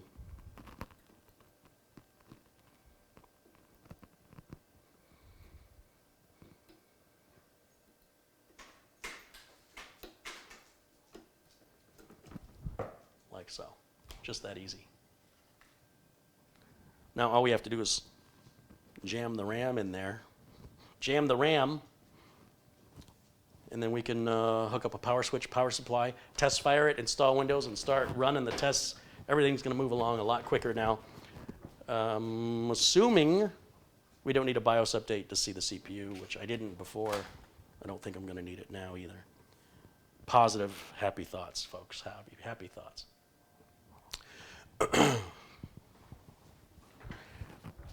And let me see what I've missed in the chat room here for the last few minutes. Any contributions that have come in? Let's take a look.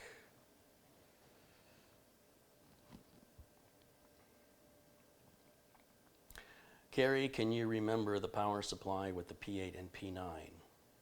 P8 and P9. You mean the two EPS connectors? Is that what you're referring to? The 8-pin and the 4-pin?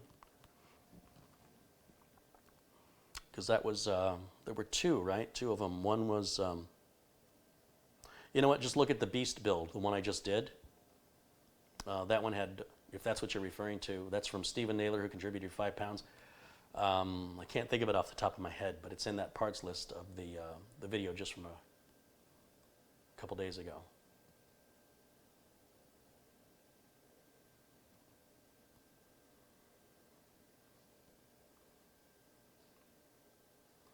See, what else have I met? What else have I missed, I mean? Marty joins us. Hey, Marty. Marty's contributed $5. Thank you so much, Marty.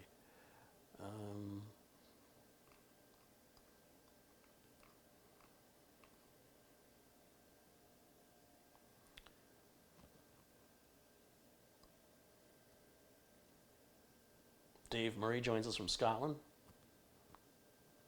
Hey, Dave.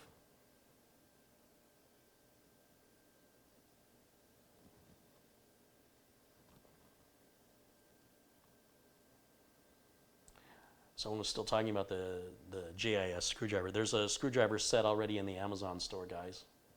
You don't have to search for it. If you click on my Amazon store in the link below this video, everything you see on this video, it's all in there. All the tools I'm using, all of it. So you don't have to, don't get me wrong, I don't want to discourage you from doing your own Googling, but just so you know. And let me see if I missed any other contributions. Pete Unwin contributed £5. Richard Lewis contributed $5 He says, Merry Christmas, Carey. Hey, Richard, thank you. Merry Christmas to you. The others I've already caught up to. So good, good. We're moving along. 1,053 people watching live around the world. Where are you in the world? Give us a shout out in the chat room. Shout out where you're from. Oh, look, Brendan Moody just answered that question. Brendan, why are you not a moderator? You're always very helpful. We'll fix that right now. Yeah, the Corsair RMX series, the RM750X power supply is what we used on the Beast, and it had those two power connectors. Also, the EVGA G Plus power supply that I used also had it. But if I had my choice, I would pick the Corsair because the screw color. It's a stupid reason. But the EVGA had silver screws, and it's a black case. Here we go. Lots of people shouting out where they're from. Right on. Look at this. Italy and Vermont and the Netherlands and the UK. Look at all that. Chester Hughes just contributed $2. Hey, thank you, Chester.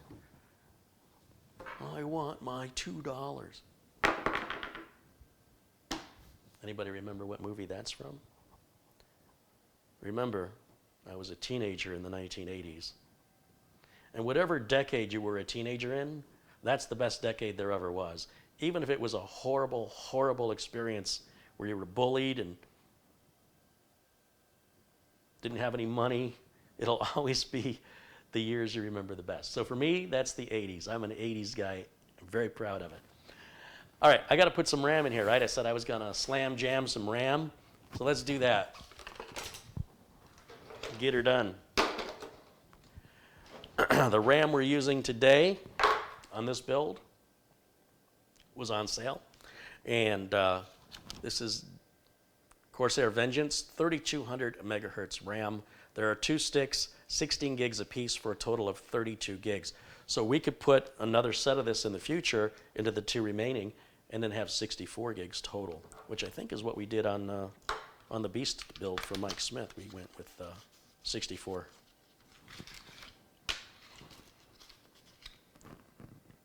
Jesse Kirk contributed $3. He says, I want my $2. Take 3. All right, that was never in the movie, but thank you, Jesse. Jesse's a cool dude. All right, there's always a little tape on here. It always drives me nuts. Anywhere there's a company logo or brand, they always seem to need to protect it. Like they don't care if everything else gets scratched and marred. It's just not their logo or brand, because that would be unacceptable. Looks like I might have had this RAM out before, because that's already been removed.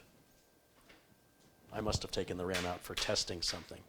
Now we can use on this board, and if you're using a different board than me, it may vary, but you always use a slot and skip a slot. So that's why I really like when a manufacturer does like what Gigabyte's doing and colors them differently. So you're going to use, if you have a pair of RAM and you have 4 sockets, how do you know which sockets, which 2 of the 4 do we use? You use matching colors. So it doesn't matter if we use the black ones or if we use the gray ones. I think I'm going to use, if you look real close down on the board, it's written on the board, their numbers. And typically I like to use 1 and 2 first. Like I said, on this board it doesn't really matter. So I think what I'm going to do is use the gray ones just to keep it a little distance. Like you might think I'll put it in here so that these are easier to get to if I want to add more. But I don't think I'll be adding any more. So I think I'm going to go into the gray ones just to give a little more airflow in between. I think it'll just be, I don't know. It honestly doesn't matter. I mean, I say it doesn't matter, but I'm going to be angry if I have to get a RAM module. I'm going to show you. Let's say, for example, it's already been peeled off. Let's say, for example, we want to put 4 of these in. So I've already got 2, and now I've got to jam in 2 more in this space and this space. That's going to be kind of hard to get in there. You can do it, but imagine if we filled in that slot first, then having access to this one and the last one would be a lot easier once this is all mounted and cabled up. So that's just for you to decide. It's no right or wrong answer. And again, some different motherboards may recommend that you start with a pair of slots. This board, I know, doesn't care. It says just use a pair, black or gray. Now, you could put 1 in the black and 1 in the gray. The system will still work. It just won't work optimally.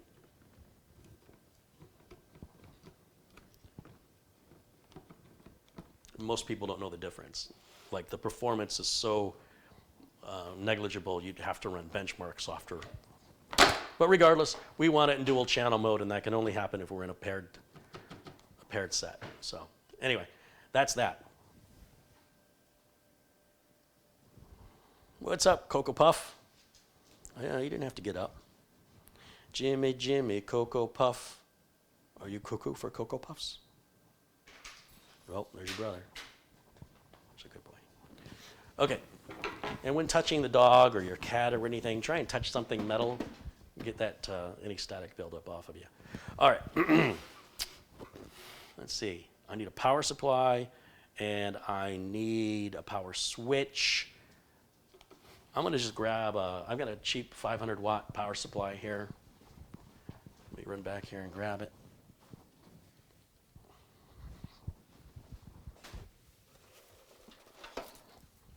Power supplies are the other thing people go crazy about on the internet. I'm building the system, how much power should I do? Oh, you should get about 15,000 watts. You'd be surprised in reality how little these computers actually draw. Even if you have a big graphics card in there, the manufacturers will tell you you need a lot more power than you really need.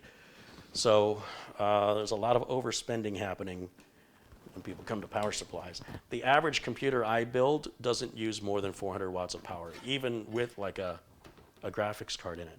There's a few exceptions, but overall, 500 watts is going to cover just about any graphics card they throw in here, and we're not going to put one in, right? I mean, for this build today, we're running off the built-in video.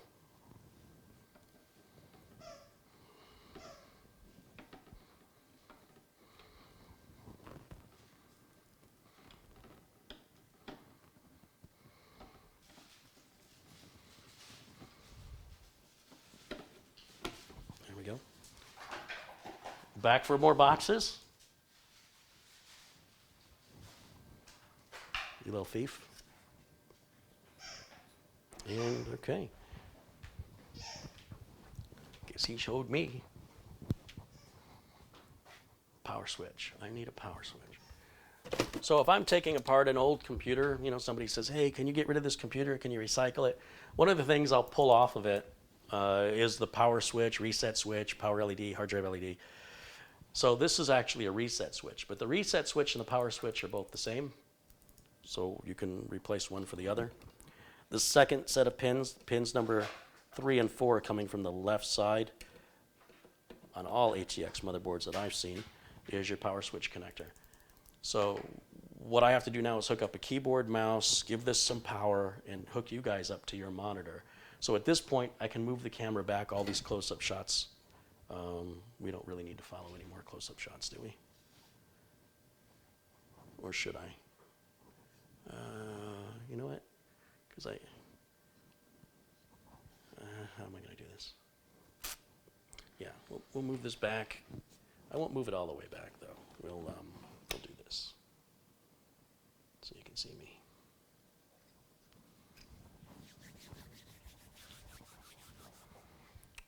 Okay, keyboard and mouse. So that's the keyboard and mouse for the streamer. Don't need that. This stuff I better hold on to because I got to put the drives back in it. We'll save that. Take a drink, Carey.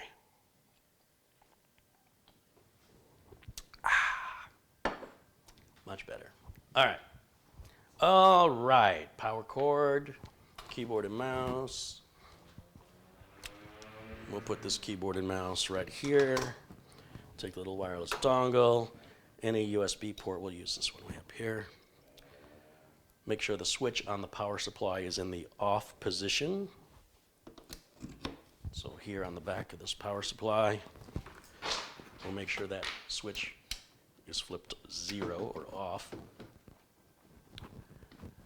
And then we'll plug it in. And then finally, I need to run an HDMI cable to your monitor. You guys that are watching, I need to use your monitors.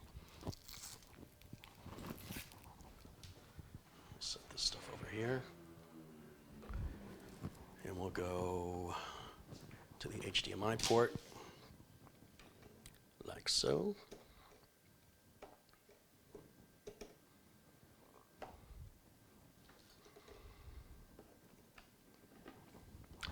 And then the other end will go into the back of your monitor. Yes, you, the viewer, I'm plugging into the back of your monitor right now.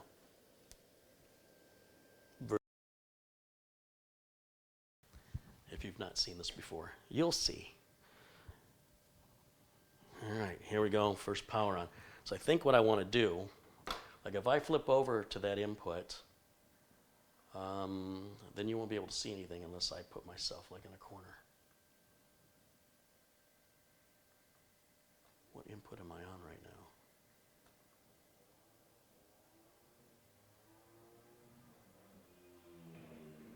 Camera 1. Why is camera 1 not adjusting? I don't understand. Transform.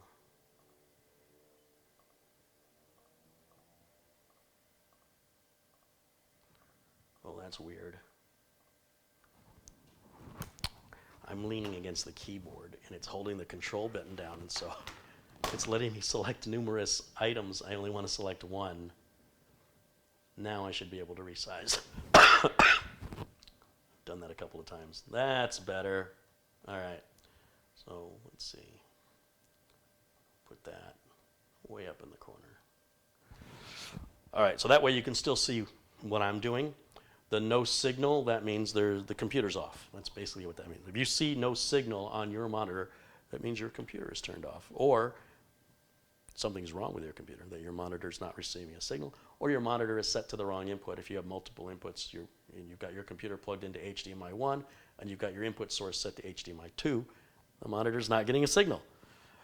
All right, with that being said, flip the switch to on. This is our first power on test, 9700K in an H370 board. Is it compatible? Is it going to work? Here we go. Lights up, fan is spinning on the CPU.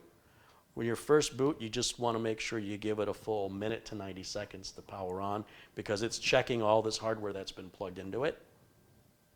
It may turn itself off and back on again. That's normal. Allow it to do what it needs to do. Be patient. Hopefully we'll see, yep, we've got a post screen or a power on self-test, POST, and then it's resetting itself as it adjusts for the hardware that we installed. And then it's going to probably bring us right back into the BIOS again. And we can update the BIOS if we don't have the latest version, which we'll check here in a minute. So again, my hands are off. It's just letting it do its thing here. And it's, again, powered itself off. It will do this a couple of times as it adjusts again for the CPU and RAM and M.2 drive we plugged in. Now we can move over to this tab up here where it says, I'm going to turn the switch on, where it says BIOS. Oh no, it says System. It says our BIOS version is F14. And the latest BIOS I already downloaded and put on this flash drive in anticipation that we were going to need it. I can't remember what BIOS version I downloaded, so we'll just plug the flash drive in, give it a second to initialize, and if I move, like if I get rid of myself here, now you can see, well, I guess I didn't have to do that. If we go down here, it says QFlash, and then we hit Update BIOS. It sees the file here, which is F14. That's the latest BIOS. And this is the BIOS we have, F14. So there's no BIOS to update here. This is the latest version of BIOS. I prefer to get the latest version of the BIOS before I install Windows. People say, well, they say you should only install the BIOS if you need it. Well, how do you know if you need it? So you should have a problem and then you should have to solve it? I got a better idea. Let me put the latest BIOS on so we never have the problem to begin with. How about that? So that's my theory there. And again, I'm running a business, I'm trying to save money, and I don't want to inconvenience my customers if I can avoid it. So there's the logic of why I do what I do. I'm not telling you what you should do. Now we're going to turn this off. So we'll go back to, let's go back to camera 1. We'll turn this off, just hit the power switch. Shuts off pretty instantly. And this flash drive can go back. And you never heard a thing, right? It's just dead silent. It's beautiful. So now we need Windows 10 installed. So I'm going to grab my flash drive, and you can make your own Windows 10 flash drive for free. Just download the Windows Media Creation Tool, Google that, and follow the on-screen prompts. It's real super easy. We'll plug this into a USB 3 port because that's a USB 3 flash drive. It's a bit more money, but it's a lot faster. Flip this back on. And now without touching anything, it should just automatically boot to that flash drive because the M.2 drive is brand new. It has no partition, no format, no operating system. The only thing that's been partitioned and formatted is the USB drive with the Windows installation. So we're going to go through this very quickly. You'll see how fast Windows installs on a modern computer.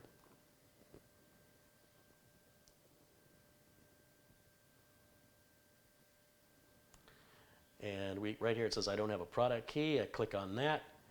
I will be installing Windows 10 Pro. Right up there. And click Next. There's only one drive on this system. So after we accept the license agreement, it doesn't, I always choose Custom Install. And it's going to say, where do you want to install it? So if you make sure you only have one drive plugged in, even if you've got multiple drives, when you're building or upgrading your computer, when it comes to the operating system, you can save yourself a lot of confusion by making sure the only drive you have hooked up is the drive you want to install the OS on. So in other words, if there was another M.2 drive, I wouldn't put it in yet, because then I'd have to figure out which of the two drives is the one I want to install to. This makes it mindless. It's the only drive we got. All I have to do is hit next. Now, Windows will automatically partition that drive, format that drive, and install Windows onto that drive. All we have to do is wait.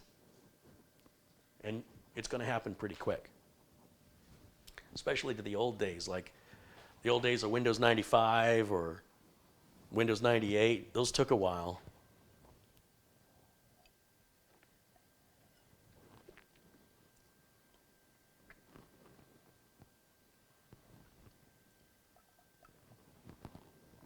And while this is happening, let me look through the chat again and see if I missed any other contributions.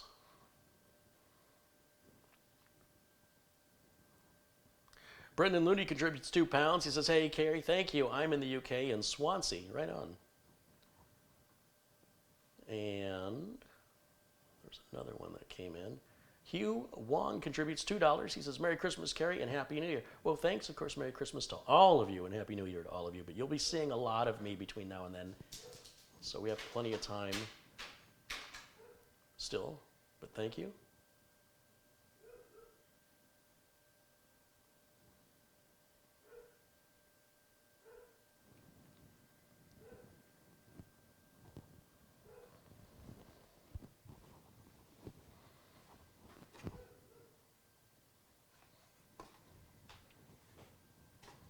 The CPU, there's some discussion. What CPU am I using in the build? Oops, sorry, I can't see. That's better. That is the CPU, and all the parts for the build are listed in the video notes below this video.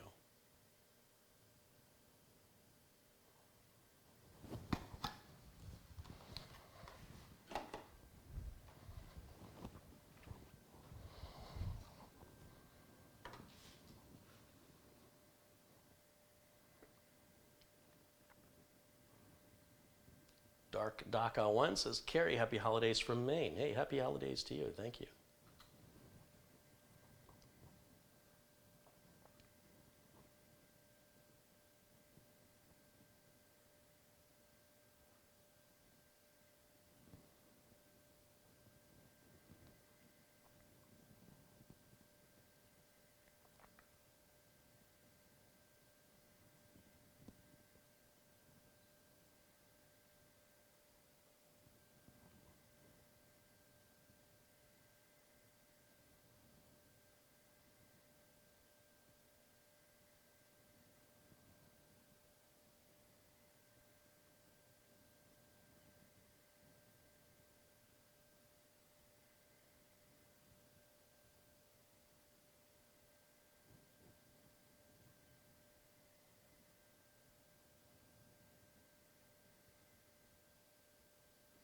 We've got about 1,067 people watching us around the world. Welcome in, everybody.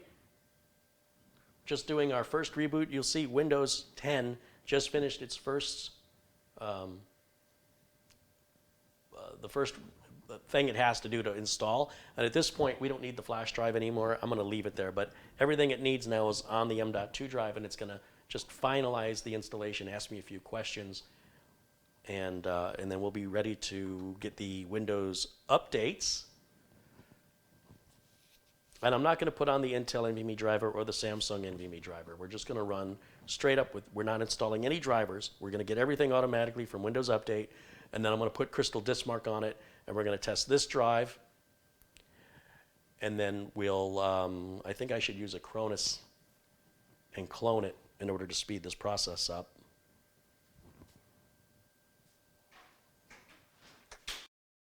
What I can do, you know what I can do?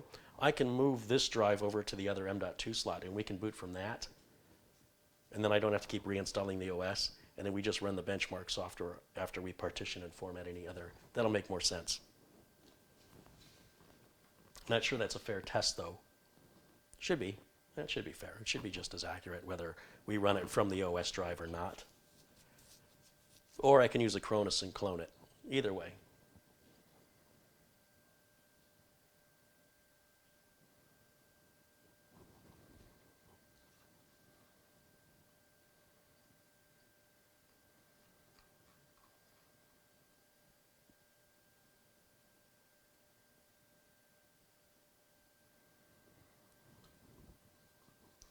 So we want United States.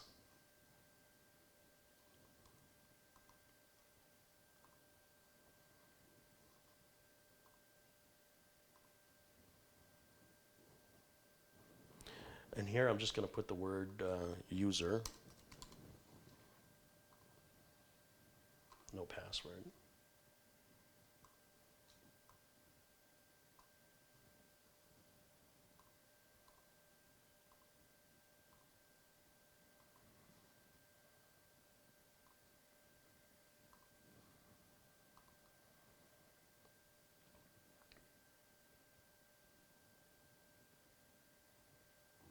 And while that's running, I'm going to grab an Ethernet cable because we're going to grab Windows updates after this.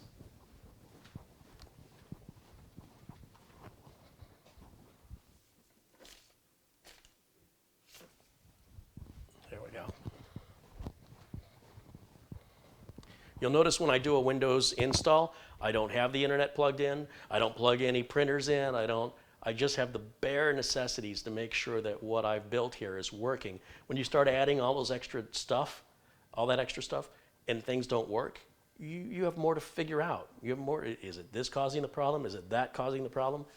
So by using the very bare minimums, we reduce the amount of diagnostic if there's a problem.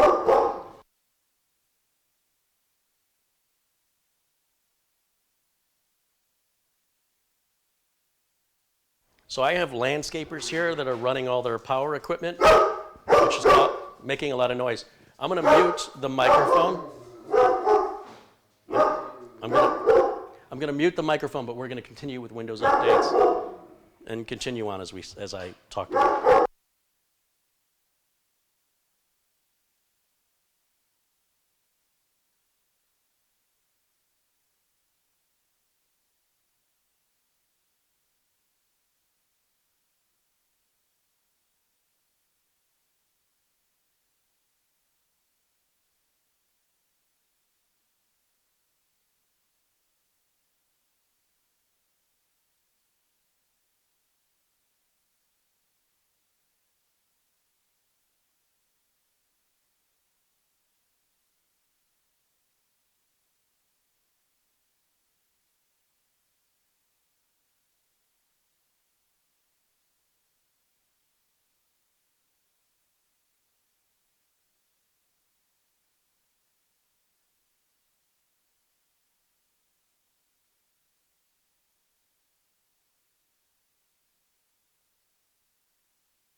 So you're going to see some updates fail, and that's because Windows 10 likes to get the updates automatically.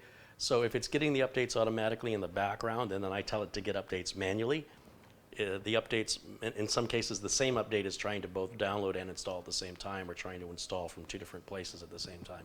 So those updates fail. That's perfectly normal. When that happens, just scroll down and hit retry, and you'll see the update list will be smaller because those were the updates that were causing, that we're trying to install simultaneously. So it's just the updates that are left that we grab manually. But Microsoft has designed Windows 10 in such a way that it's stopped relying on users to go and get their updates, because it's made the internet a very dangerous place. It's already bad enough.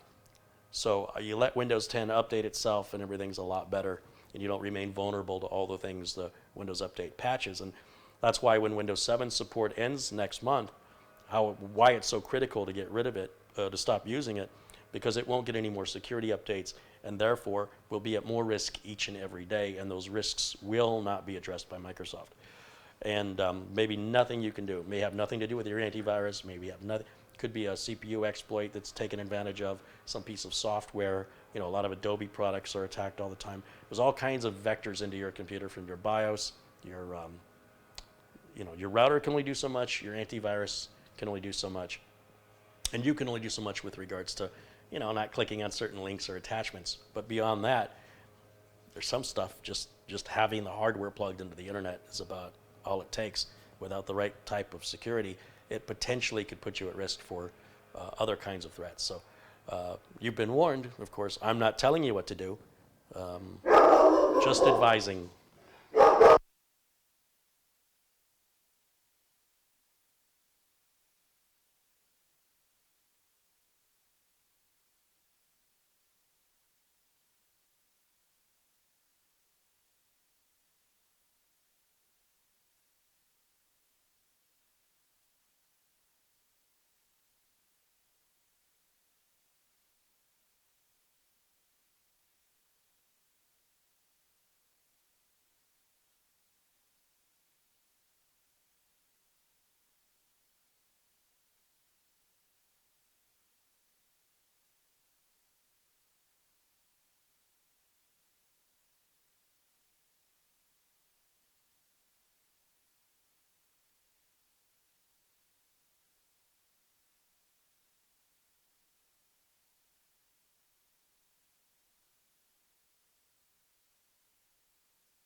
Okay, I just corrected the link for the CPU.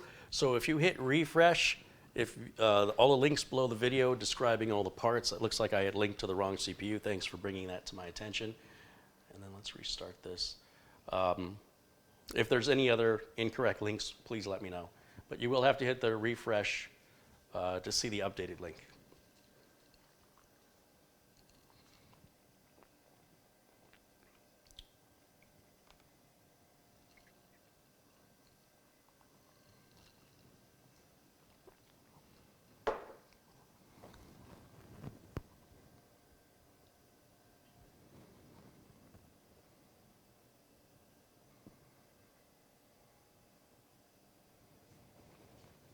We'll go back to Windows Update. We'll see if there's any more updates.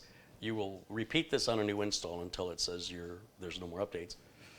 And then we'll copy over the Crystal Diskmark portable version of the software, which is free. Just Google Crystal Diskmark and download the zip file.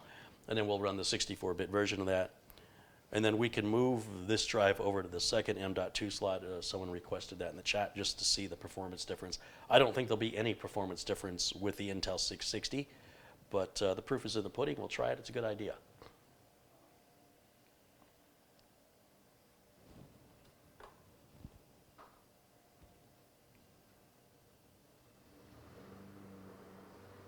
So I still have landscapers here. They're still making a lot of noise. I'm going to keep muting the microphone until they're done.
Okay, we're almost done with the read tests on the Intel 660p and the ×4 PCI, the M.2 PCI Express by 4 slot up here at the top. And then I guess we can take a screenshot of that, move it off to the side, shut the machine down, move this to the second slot, which runs at half speed. I think the performance numbers are going to be unchanged with the Intel 660p here. That's my theory. And then we can leave it in there and boot from it and put the 970 Evo Plus in next. We'll just partition and format it, run Crystal Disk Mark. We'll get those numbers, take that out, and then we'll try this AdLink, this company I never heard of before, and we'll see how it compares with both drives and prices. Now there will be an edited version of this video available that takes all this work out of it. It gets us right to the NVMe testing. That's the difference between watching my live videos and watching my edited videos. And I have a channel of videos that are under 10 minutes long. There's a couple exceptions, but videos are mostly under 10 minutes long, and it's called Computer Quick Tips. And I do believe the link to subscribe and view that channel is in the video notes. If not, I'll be sure to add it. So if you're one of those people that just wants to go, and you just want the information and go to the Quick Tips. If you want to hang out with me like we're all friends hanging out, then you're in the right place. So a little something for everybody. John Wilson just contributed $20, and he says, here's just a little something for you and the dogs. John, thank you so much. I appreciate that so much.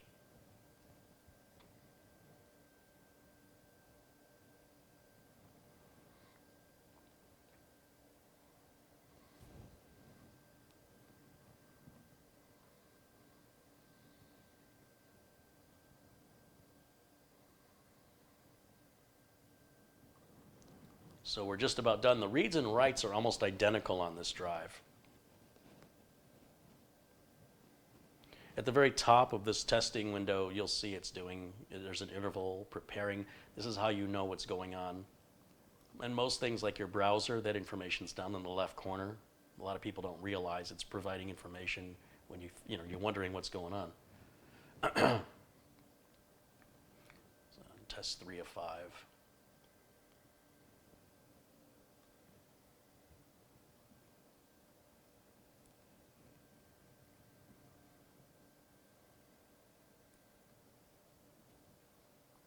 Now we're done. And what I'll do is I'll press, let's see, on this keyboard I hit Function, Alt, and F12 is print screen. Then I'll go and type in Paint. Is my keyboard not working? Paint. And we'll just size this window really small. And then we'll just paste. What I don't like about the snipping tools, I get OCD about cutting the edges too far or too short. Actually, no, I don't want to do that yet. Let's not save that. Right down here is a place to put notes. So we'll say Intel 660p ×4. Okay. Now,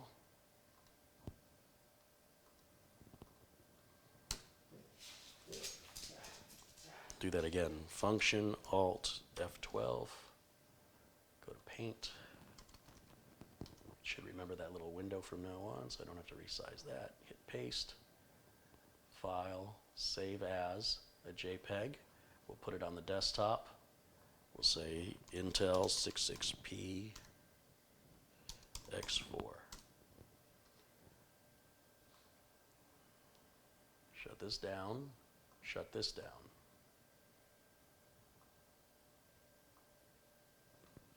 Perfect. Don't work on the computer just with power off. I want to remind you, flip the switch to off.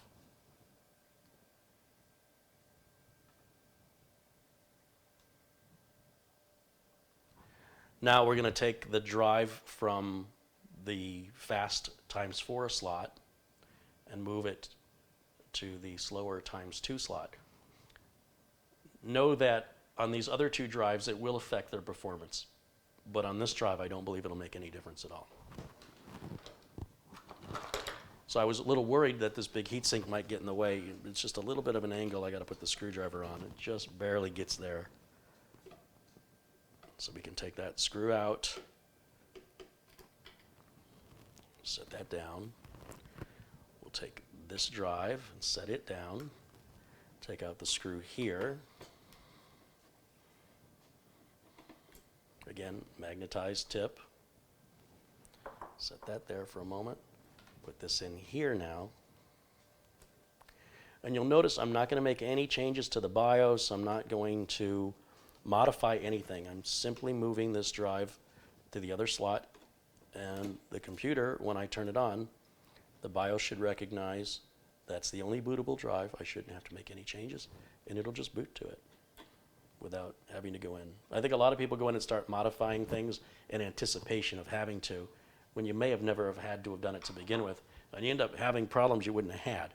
So my suggestion is when you move things around, don't try to anticipate the problems. Wait until you have them in the case of booting.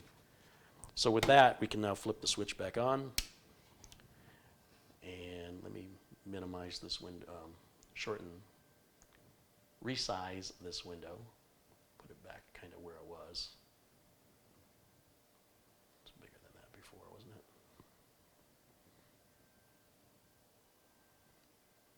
Maybe like that. Okay. And then we're going to turn this.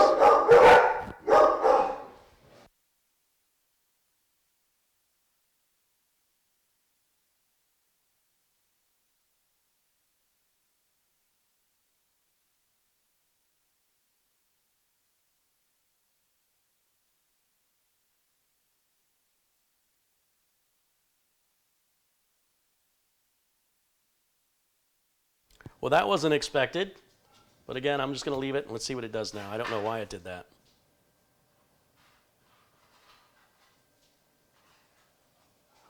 That was a little weird, wasn't it? I don't know if it was a driver-related issue or what was going on there. Windows 10 is really good at self-correcting too.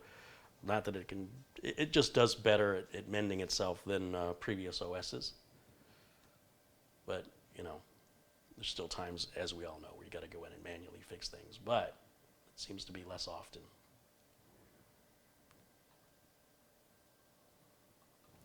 So back to Crystal Disk Mark.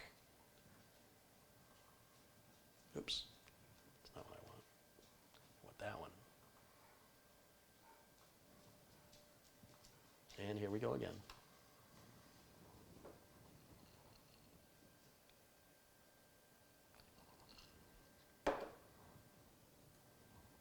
Let's see what kind of numbers we get.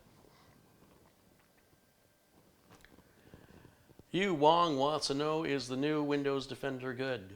Yes, it's very good. It's probably the best free antivirus out there.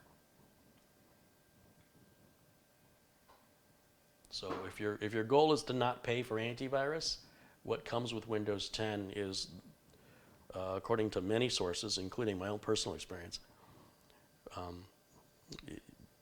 is better than any of the other free alternatives. However, antivirus really isn't enough. I still recommend a paid version of Malwarebytes to run in conjunction with the Windows antivirus software.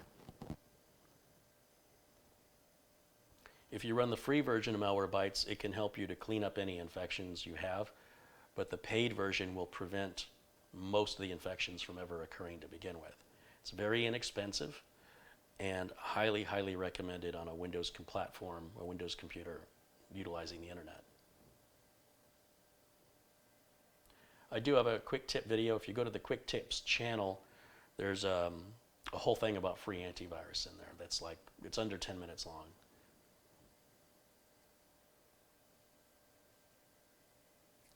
Yeah, this appears to be a little bit slower, but not markedly so. Going from 1700 and change to 1500 and change is mostly only noticeable in benchmarking software. Like, didn't seem like the computer took longer to start up. It didn't seem like anything that we're doing is taking any longer. We're talking literally of fractions of milliseconds here. Now, if you're loading some huge, huge files and you're doing it all the time and you're doing it locally and not over a network, because of course the network's going to be your bottleneck regardless, but if you're doing it locally, Maybe then, you'll notice it takes a few seconds longer on big files, but it's so minimal, the difference, that you could easily put a 660p in here and not realize it's not quite as fast as it could be. It's not the same as what it would do to, the Samsung 970 EVO Plus or the AdLink that we're about to put in, because those will be noticeably slower in that slot. This drive, not so much. A little bit, but not really. I'm sure as a human being, I could give you this computer and have you put whatever software you want on it without any benchmarking and without any utility software. You tell me if you think the drive is in the fast slot or the slow slot. And I bet you it's just a lucky guess. I don't think you'll really know.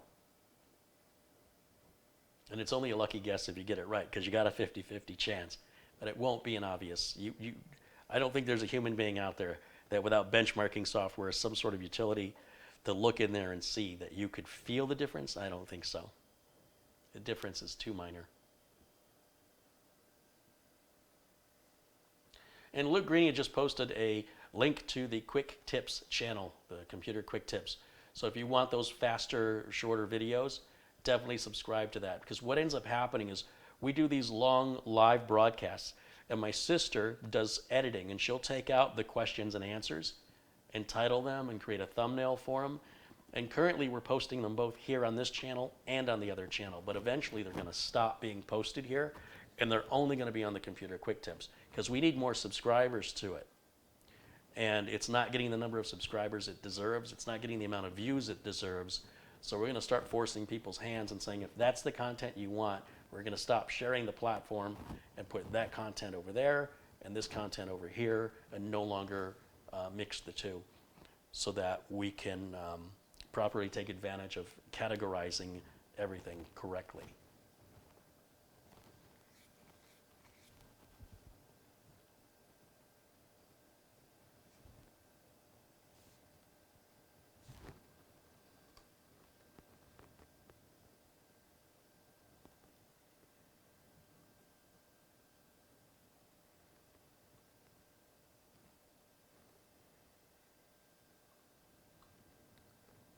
Just about done.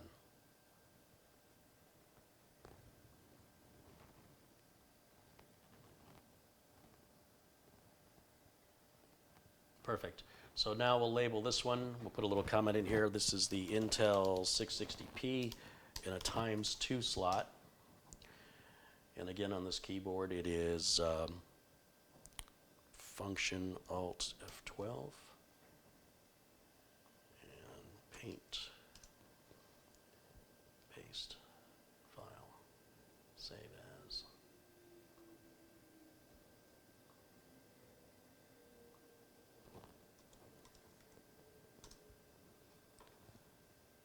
Okay, so close that out. There's our by 4 speeds.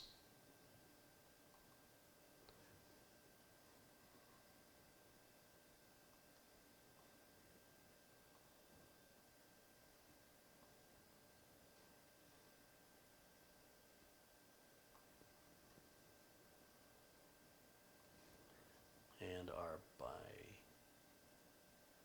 by 2 and by 4, we'll put those side by side. Not a real big difference.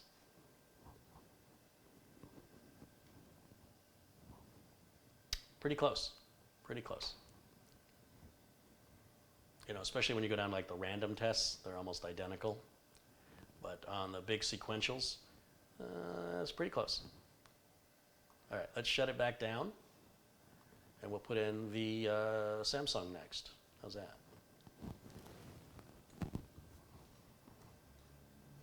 Let's see, we'll go full screen again on camera 1.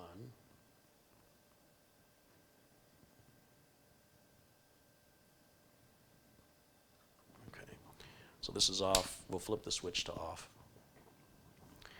And now the Samsung 970 EVO Plus. Again, these are all 2 terabyte NVMe drives.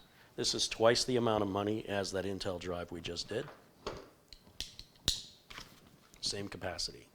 The only difference, well, there's 2 differences. The warranties are the same. This is going to write and read twice as fast, approximately, and its endurance is about a third longer.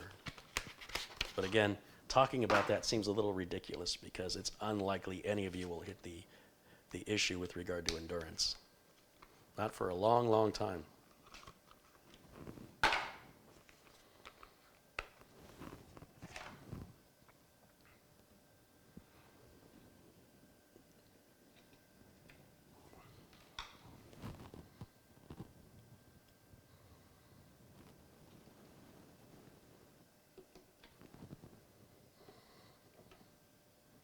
Boy, it's tough to get that screw in straight because I can't get it. Heat sinks just a little in the way there to get it started correctly. Well, you know what? It doesn't have to be tight. That's good enough for what we're doing here because I'm just taking it right back out. So the screw's kind of in on an angle, but I didn't tighten it. I don't want to damage the threads. And for right now, it's good enough. So let's power this back on. And then I gotta shrink myself down here again.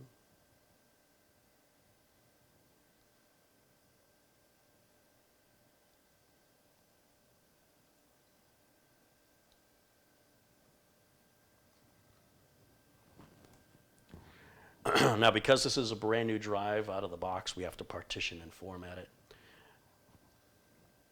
And one of the quick ways that you can do that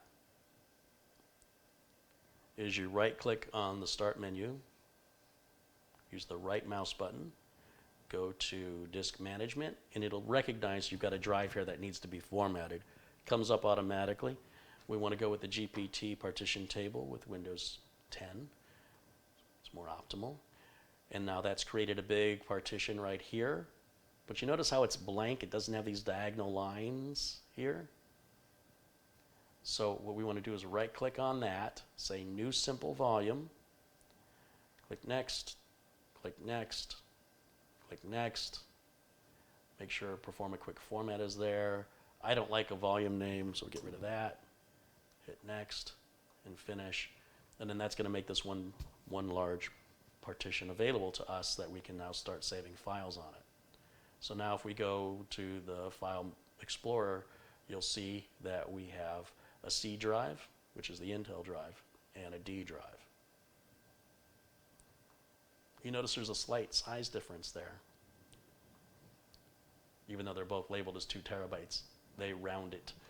With that being said, we'll go to Crystal Disk Mark and once again run the 64-bit version of Crystal Disk Mark.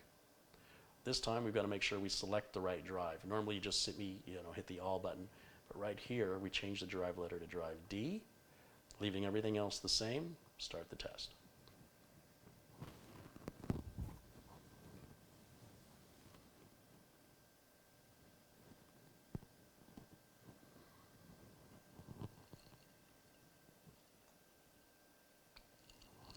Now I want you to understand that if you do the math, 32 gigabits per second, and that's the maximum amount of data throughput that the bus can handle on these consumer-based boards. You have to go to like Threadripper or another type of chipset that gives you more traffic lanes. But with PCI Express Generation 4. So Generation 3, 3600 is about it. That's pretty much it. We're at 3558. That's pretty much saturating the bus. That's all the bus can handle. Near enough anyway. And then of course, typically our write speeds will be a little bit slower, and we'll see what this is going to do. Now this drive, again, is going to run twice as much money. You're looking at $400 for this drive versus 2 of the Intel 660Ps. Someone mentioned, why not buy 2 Intel 660Ps and RAID them together and you'll get 4 terabytes. Well, that requires a RAID 0 array, which would not be ideal in this motherboard because if one slot is running at ×2, then both slots have to run at ×2. So you still wouldn't hit these speeds, right? Because at the ×2 slot, we were going about 1500. So 1500 and 1500 would be 3000. You're still not as fast. And furthermore, you need a special RAID driver. And so anytime your BIOS gets updated, you have to reset your BIOS correctly to recognize and configure the RAID. If your Windows crashes and you need a boot disk to try and save it, you're going to need a special boot disk that has those drivers already embedded in there in order to see the data. It's a pain in the butt. So I'm not recommending RAID. I think RAID is a foolish idea with any solid state drives, at least with any NVMe drives. Unless you go to an X299 or an X399 system, then you can start seeing the performance difference. But for the most part, even if this was reading 15,000 megabytes a second, Windows is not going to load any faster. Word, Excel, Google Chrome isn't going to go any faster. Your internet's not going any faster, and you aren't going any faster. I mean, I bought some really nice pots and pans, but I don't cook any faster than I did before. Read speeds are really impressive there. 3260, the write speeds are impressive. 3266 on the sequential write is very nice.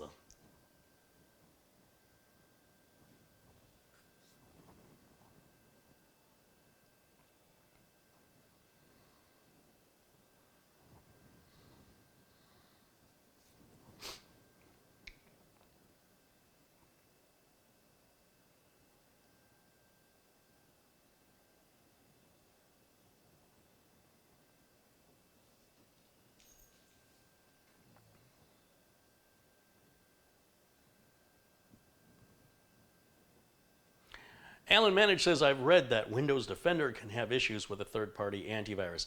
Every antivirus can have issues with another antivirus. You should only run one antivirus. Malwarebytes is anti-malware. That's not the same thing. And while Malwarebytes is now protecting against viruses, I can tell you firsthand, Malwarebytes and Windows Defender or Microsoft Security Essentials or whatever Microsoft wants to call it today work together hand in hand. There's no reason not to run them both. MCSoft is another paid piece of software I recommend, but with MCSoft, I don't recommend Windows Defender or Malwarebytes. So you pick one, is what I'm saying. You should not be running 2 antivirus programs, or 3. You're just slowing your system down, and they like to fight with each other, and it's not ideal. You ever see 2 people try to drive a car at the same time? It's kind of like that. We're just about done with this test right now. And these are amazing numbers, absolutely. If you're looking for something to compare what you have to, this is pretty much the best on the consumer level. This is it. So if you're running this same benchmarking software on your system at home, and you're hitting numbers similar to this, you can pat yourself on the back. You're doing quite well. But if your numbers are tiny compared to these, you might want to consider an upgrade if it's important to you.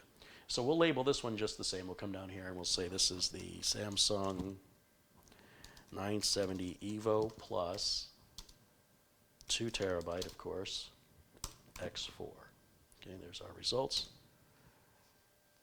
And again, let's see, function Alt F12, paint, paste, save as, and it will put it back on the desktop. Same thing, Samsung 970 Evo Plus.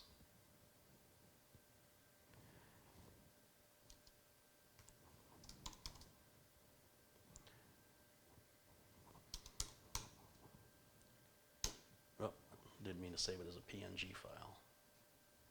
Let's do that again. I want it as a JPEG file.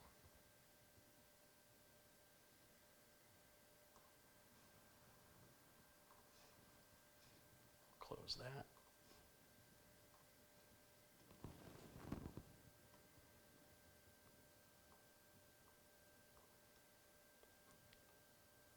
That should be my JPEG, right? Yeah, that's my JPEG.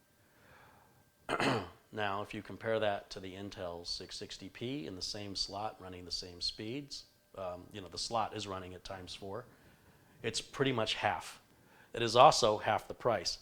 That Intel drive is $200. This Samsung drive is $400. and look at the performance numbers. You get what you pay for. That's the gist of this whole thing. And you're saying to yourself right now probably, well, that's the left and that's the right, but is there a middle? Yes, there's a big middle between them, big. A lot of other manufacturers out there, lots and lots, offering 2 terabyte drives that we can compare to. But what's the point of comparing all of them when there's just a little tiny difference between most of them? A few bytes per second here, whatever.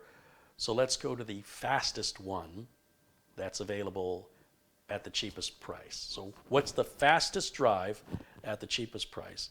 And that puts us into this little product right here. So let me shut this down. I'll just hit the power button. It'll cycle itself down. And once again, hit the power switch on the back of the power supply, and a full screen on camera 1.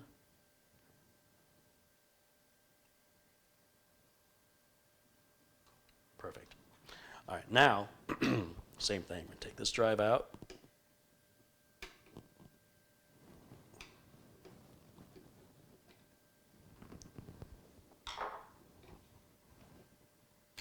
Put it back in its little house, like so.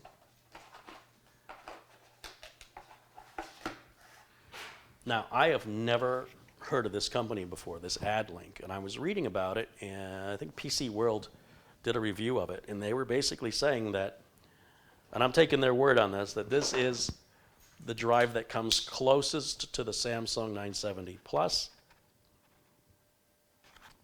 and can save you over $100. Save you about $130. I think this drive is $270. So that's $70 more than the Intel, $130 less than the Samsung as of today, the 20th of December 2019.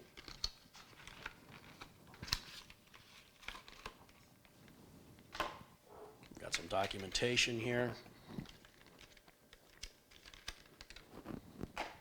There's our drive.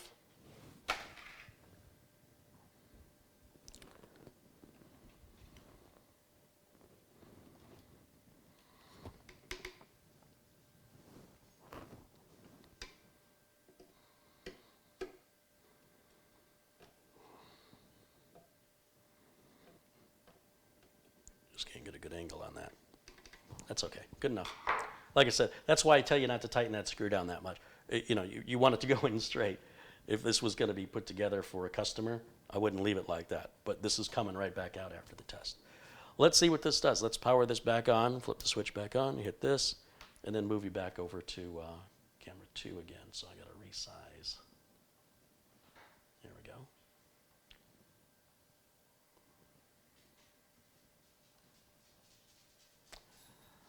Okay, so once again, I'm going to right-click and go to disk management. It's going to automatically see we put a new drive in there. We're going to go through the exact same steps, exactly the same way in the same order. So that's going to be just clicking OK here. We want the GPT partition. If this was a flash drive, something we were actually, like if you were running Windows XP, it wouldn't be able to read this GPT partition. Some older operating systems can't boot from a GPT partition. So there's our storage. Right click, new simple volume, next, next, next. I don't want a volume name. Not that that matters, I just don't want it. Make sure perform a quick format is there. Click finish. That was quick. All right. Now, once again, dismark. And of course, make sure you select the proper drive you're going to test. And here we go. Place your bets, ladies and gentlemen.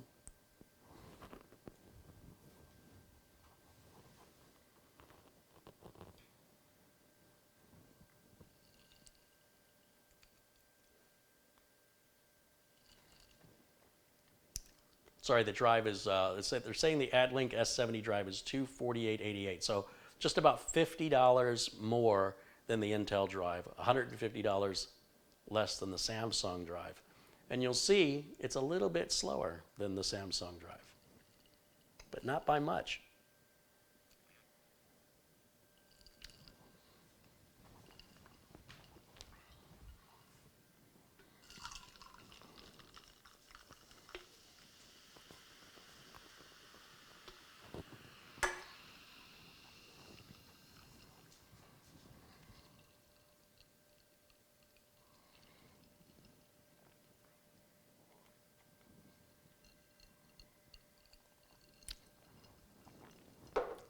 So if you were considering, you're saying, oh, that Intel drive is really tempting at 200 bucks.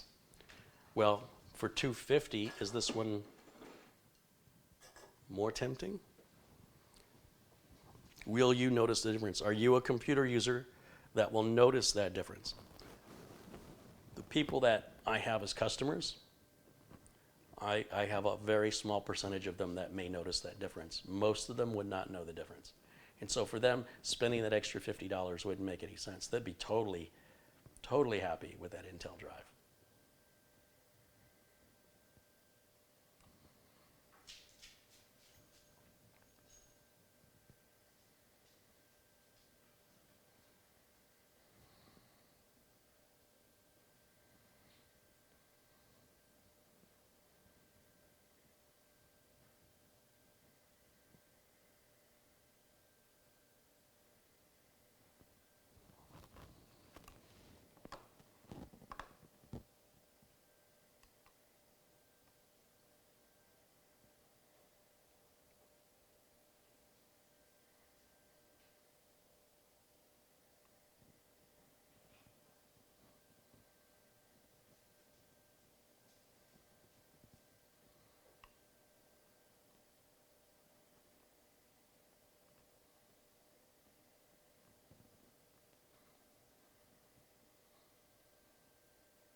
Write speeds are actually pretty impressive too. But remember I said write speeds are typically less than reads, but here they're so close, it's going to be almost indiscernible when you're actually using it.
Just about done, and you'll see those reads and writes are pretty impressive.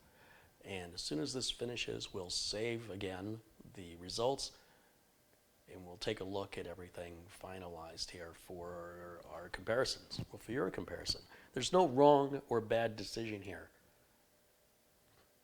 Same warranties, same capacity, same requirements, different levels of performance and speed. So if I look now, let's see, we'll call this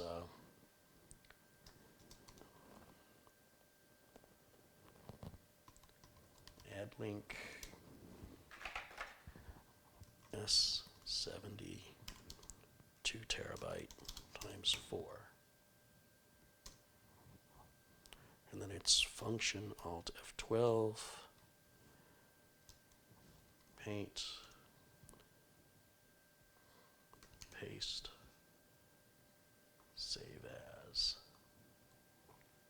JPEG.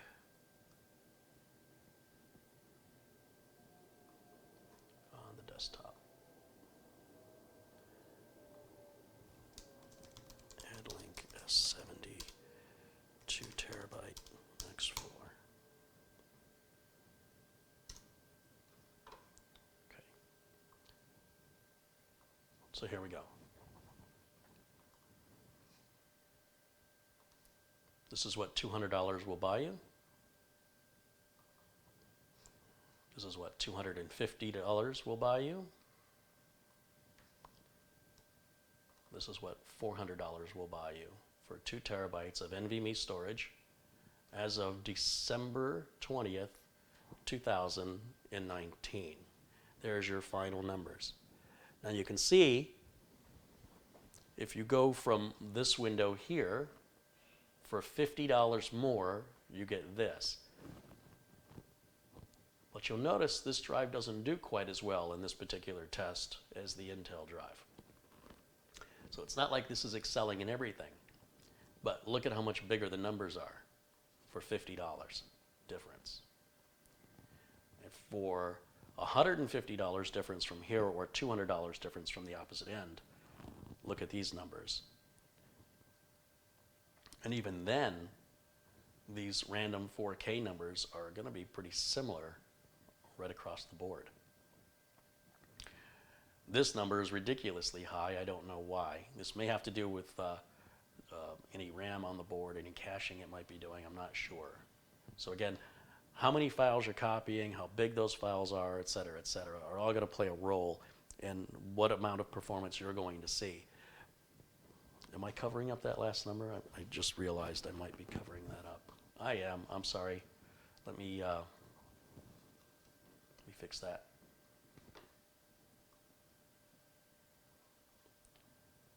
So once again, the Intel drive here, look at these numbers, $200, $250 middle for AdLink, $400.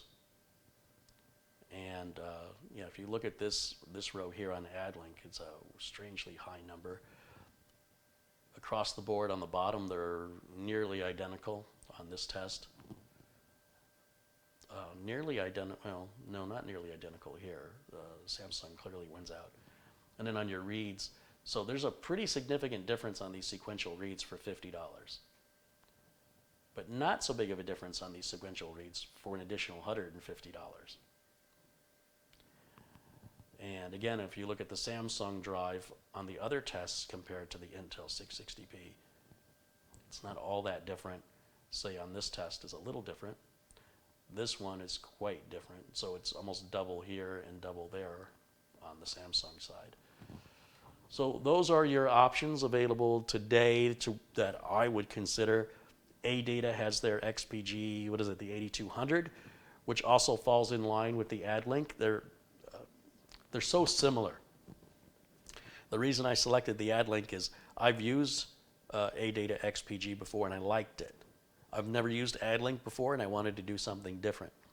There are also lots and lots of other NVMe drive manufacturers offering 2 terabyte NVMe drives that are of varying performance. You'll need to do your research on each specific make and model. But here on this live, unscripted and unedited video I'm doing right now, without any special tuning or any special drivers. Again, we didn't load the Intel NVMe driver. We didn't load the Samsung NVMe driver. And I'm assuming I'm running the latest firmware on everything. You know, a firmware upgrade can make a difference as well. I don't really know what AdLink has in terms of software, but let's take a look at it real quick since we're here. Let me shut my camera down so we can see the screen. And let's go to, what was it, adlink.com.tw, I think, right? Let's check it out.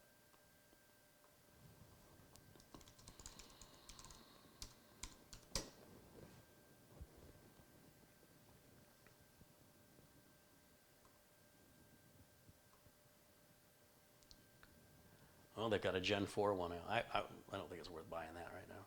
Downloads, user manual. No, I don't want that. Products.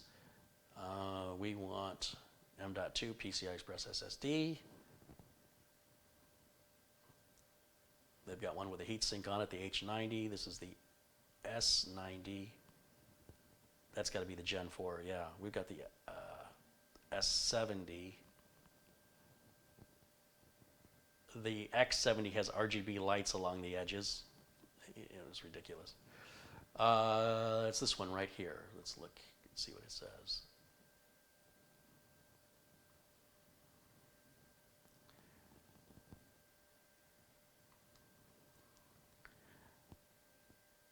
don't see anything for software or firmware updates, which does bother me.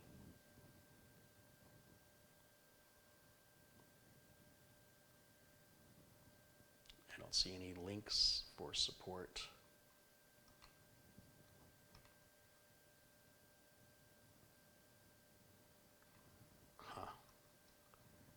Downloads, just catalogs and user manual.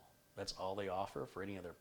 For all these products, there is no drivers, there's no software anywhere.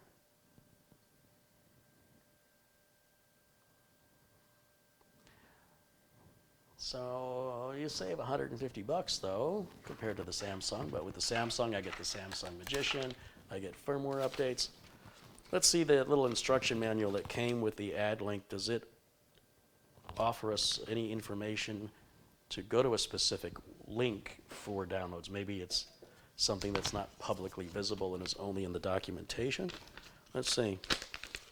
It says require tools. No, Windows drivers and clone. Windows 8 and Windows 10 provide native support. Drivers are already part of Windows. The new Ubuntu and other Linux versions also come with drivers and support, so you're on your own.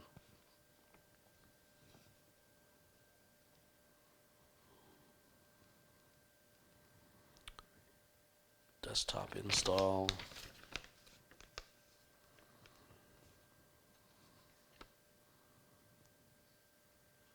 Laptop install. So there is zero software on this, folks.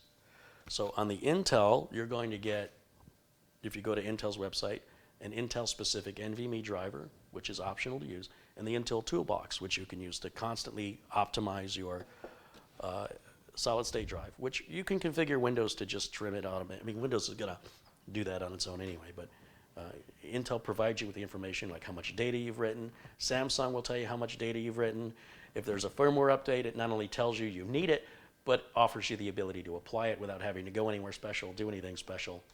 So you're getting a little bit more from Intel and Samsung with regards to the optimized NVMe driver and their toolbox software. So if that's worth something to you, that may also weigh your decision. So there's more. It's like many things in life, it's not so clear, right? What's important to you may not be important to somebody else. Now for me, I really like the Samsung Magician software enough to prioritize Samsung just for that. However, when we're talking about twice the price, it's not worth twice the price for the software, but it's worth an extra 20, 30 bucks, in my opinion. And this is what concerns me with things like ADATA's and AdLink's offerings, is they're really good value, but you are certainly getting less. And you got to wonder, when Samsung or Intel offer you a firmware update, what are they fixing? And for the entire life of, let's say, the AdLink or the ADATA product, it never ever has a firmware update. That doesn't suggest to me they made it right the first time and they don't need to fix it. It suggests rather that they're not putting in the support after the purchase that Intel and Samsung are. You got to pay employees for that. Those employees, how are they going to get paid if everything you're selling is at bottom dollar? You can't afford to have them. You know, so the customer is paying in other ways. So as I mentioned, it's really up to you to make that decision. But all I can do is give you the information so you can make the right decision for you. I keep emphasizing for you. No wrong decision here. I think you would be perfectly happy no matter which one you selected, so long as you understood you weren't getting any drivers or toolbox software with the middle option. So there you have it. And the stream today's been much better than it was yesterday. So that's good. We've had like 0 drop frames, absolutely no drop frames today. So we'll close this. Actually, you know what I want to do? Yeah, we'll close it. Close it down.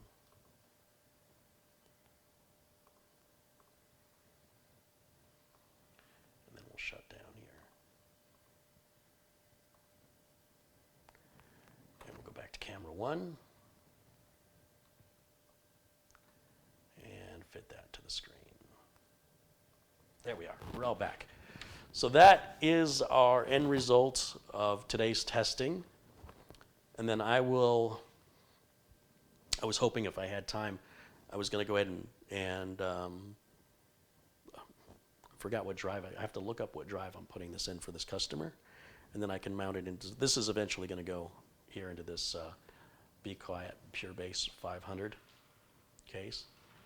And I think this is going to go a lot smoother than the build with the liquid cooler and the RGB lights. Certainly a lot less cabling, and some of the issues I had won't exist. I think this is going to go a lot smoother, and I'm going to like this build a lot better as far as some of the little issues or recommendations I had to make the case better for the liquid cooler and the RGB. I don't think I'm going to have any issues with this particular build. I think it's all going to go in there perfect. Everything's going to be great. Cable management's going to be easy. And it just goes to show you that it's not that a product can necessarily be good or bad, which it can be, but in this case, it's what we're doing with it. So it wouldn't make sense to put RGB into a computer case that has no window on it. And when you do that, it needs more cable management, and there are other, like I've got that flickering LED on the fan I got to replace. I have problems I wouldn't normally have. And I'm not putting a liquid cooler in, so I'm not worried about, that's not going to be an issue with case height or fitment. There won't be any fitment issues. And at the end of it, I'm going to say, well, it's a great case and I recommend it. But at the end of the other video with the RGB, I was like, on a scale of 1 to 10, I give it a 7. When I'm done with this build, I'll bet you on a scale of 1 to 10, that's probably closer to a 10, even though it's the same case. So it's about picking the right parts for you, picking the right parts that go together easily. And ideally, there's one sort of case to rule them all. And if you get a really big, expensive case, you're less likely to deal with that. You get what you pay for in this industry. So the NZXT, what is it, the H, forgot the number on it, that we've got the Threadripper in. Man, that thing fit everything beautifully. It's an expensive case. The NZXT Nuka-Cola case, everything fits in there fantastic. It's a $300 case. So bear that in mind. When you pay less, you get less. And as long as you pair everything up correctly, you won't have any problems. But when you start putting in parts that you didn't do your research on, like I didn't research anything with the cooler. I'm just, I said, it should just work. We'll deal with it live on camera, because I think that's how most people do it. But anyway, that's something to keep in mind when you're reading reviews or reading somebody's opinion on stuff. It can change vastly based on what they're putting in it. And whose fault is that? Is that the case manufacturer's fault for not being more universal? But in being more universal, it may also have a lot of spare parts and adds more confusion, et cetera, et cetera.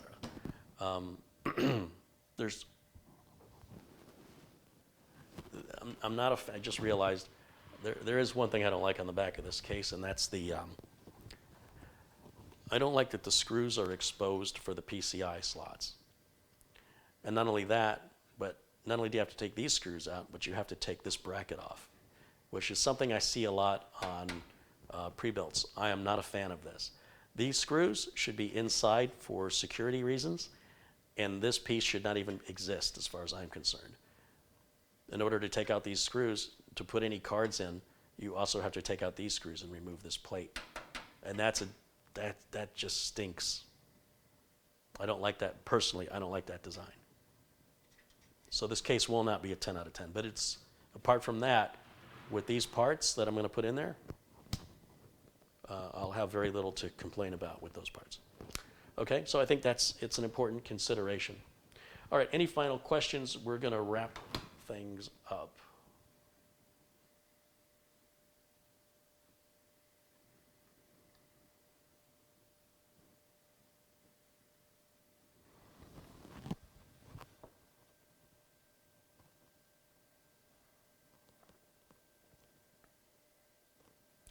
I got an email today on the system I diagnosed with the bad CPU. We sent the bad CPU to Intel. They replaced it under warranty, installed it, tested it, shipped it. Customer got it today. They live in Washington State. And they said that it's working. Everything's working. Of course, they just got it, so they'll have to. In my line of work, no news is good news, so they just got it today. If I don't hear back from them, then that means it's fixed. I'm sure it's fixed anyway.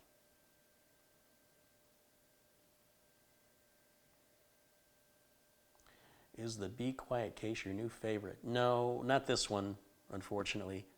Everybody's telling me I should go with the Pure Base 600. I'd be happier with it. I haven't even looked at what that looks like online. I've been so busy. As far as I know, the Corsair 200R is still being made, is still available for sale. It's a little bit more money, and that price will probably go up next year when the tariffs take effect. But you know, everything's a lot more money now. I mean, I'm not paying the same for gasoline or for food or, you know, things I bought a couple of years ago cost more money. It's inflation. It's the way things work. I hope that wherever you're working, you're not making the same amount of money you made 2 years ago. So the fact that the 200R is like $75 now instead of 65, it went up $10. It would go on sale for like 55. I'm sure it'll go on sale again and probably put it down to 65. It's very reasonable for what you get. This case is $100. It's a good solid case. It's more solid than the 200R, but I really don't like this back part with the screws being exposed. That really bothers me, and I didn't notice it before because I wasn't putting a graphics card in it.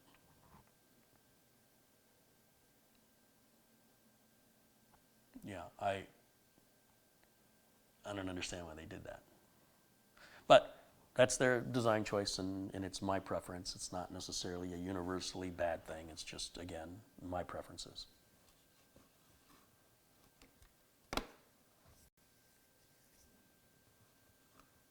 Dave Murray, thank you for your kind words. I appreciate that, of course. Thank you. I mean, of course I appreciate it. Brendan Looney just contributed £2. Thanks, Brendan.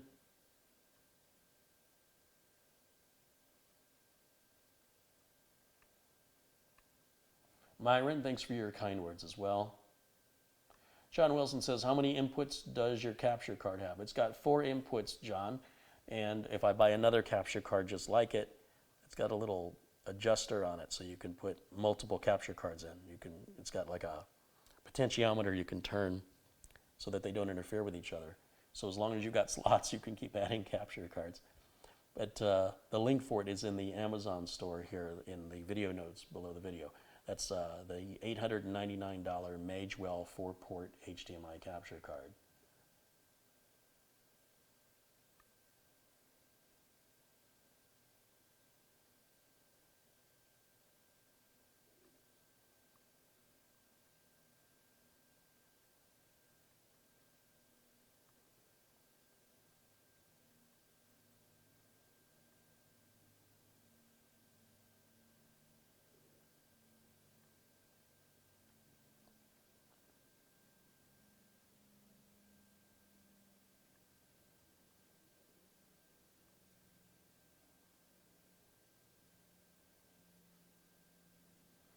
Do I build computers for my viewers? No, I build computers for my customers. And if you'd like to be a customer and you'd like me to build a system for you, basically you will buy all of your own parts, and all I do is I build it. I'll build it on camera and I mail it to you for the United States only. I don't sell parts.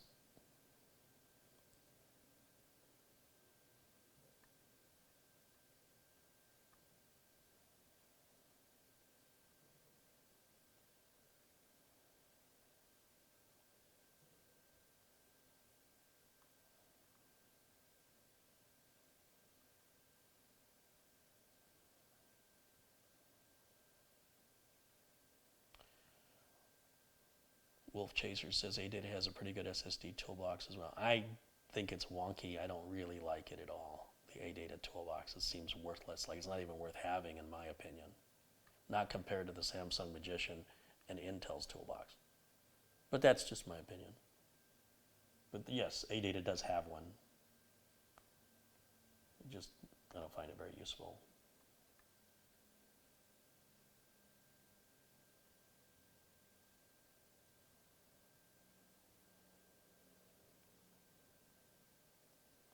B&H Strange Photo has the 660p for $184.99.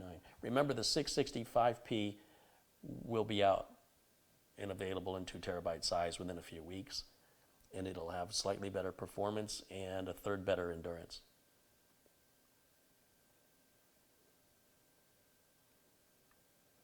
Any other details to these drives, if you're interested, you can just Google. That's why I've given you the full make and model, because some people are really into that little granular stuff. So you can certainly look that up on Google to get any of those little detail specs out that you want.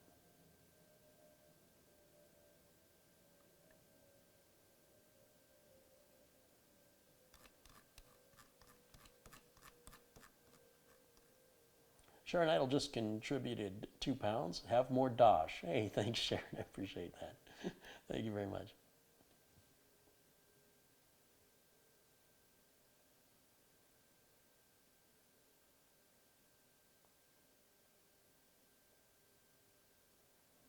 John says, thanks so much. You could use 2 on your streamer.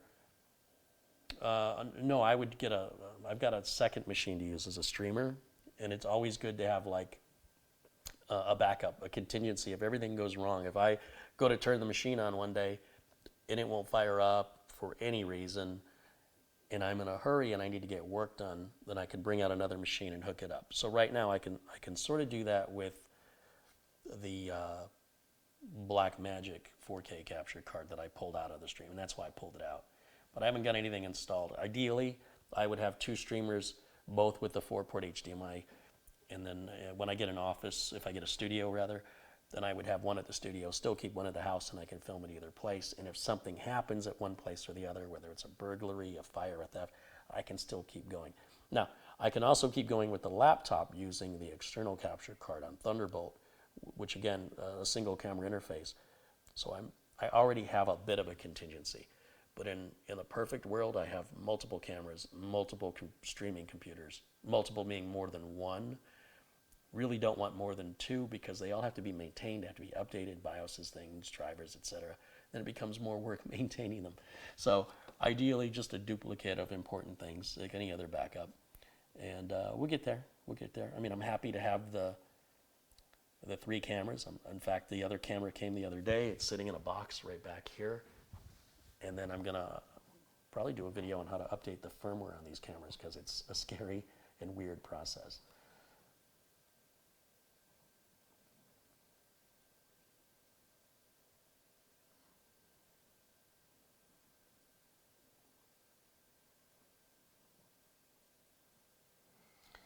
With this build, what video card would you put in it? Whatever video card the customer wants to pay for. Honestly, just whatever the customer wants to pay for is what I would put in it. It'll handle any graphics card out there.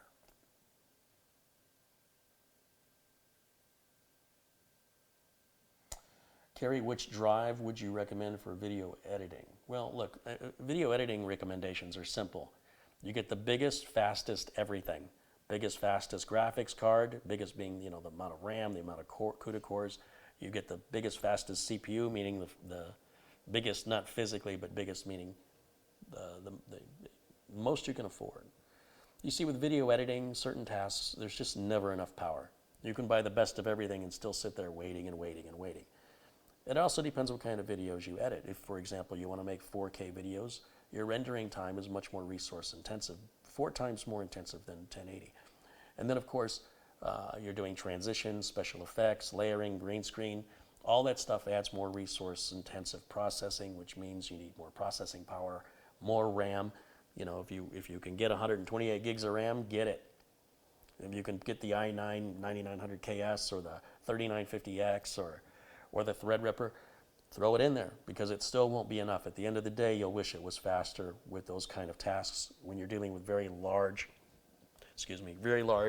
files, like my files could be 3 hours long. You could be 200 edits in there, number of transitions, special effects, overlays, B-roll, blah, blah, blah, blah, blah. And the amount of time you spend waiting for something to render is, you got to find something else to do till it's done. So, depending on what you use for editing software, Adobe Premiere may be more noticeable in performance with a faster drive versus Cyberlink Power Director seems to be noticeably faster with a better graphics card, regardless of whatever drive you put in there, from my experience.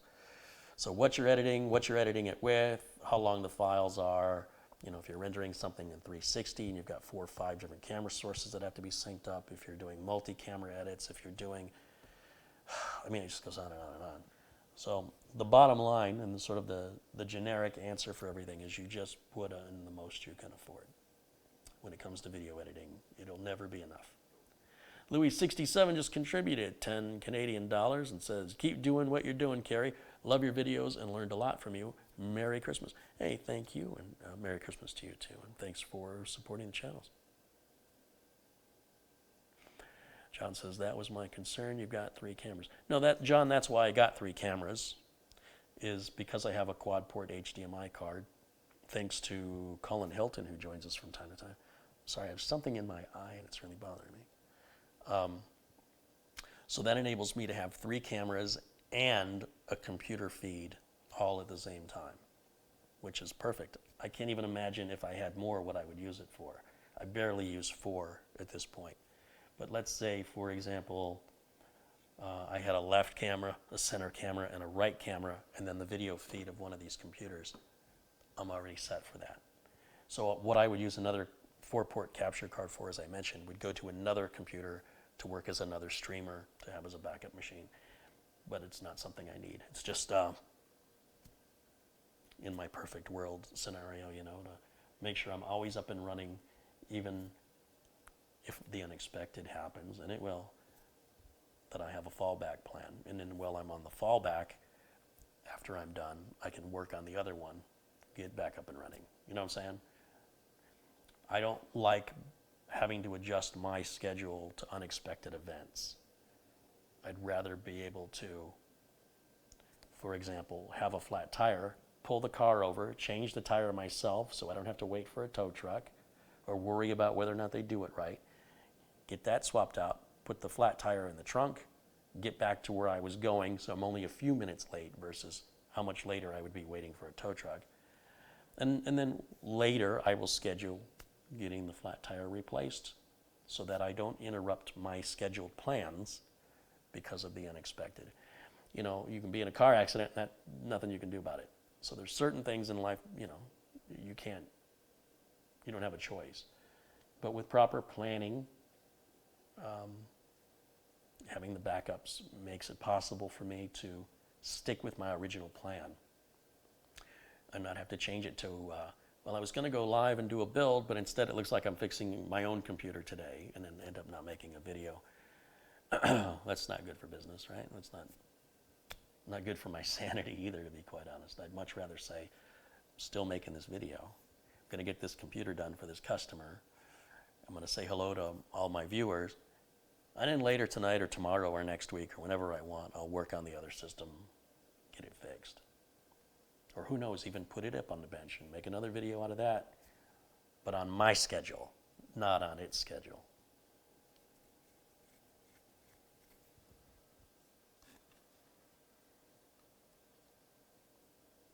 So I appreciate the thought, John.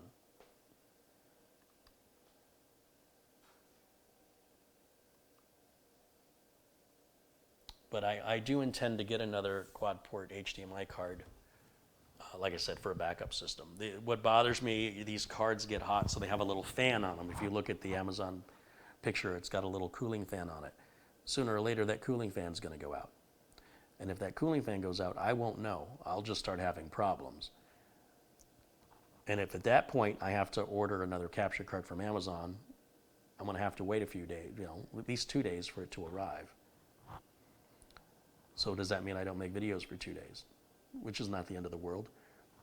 So ideally, like I said, I would have a second matching card. So I don't yet, but I would like a second one.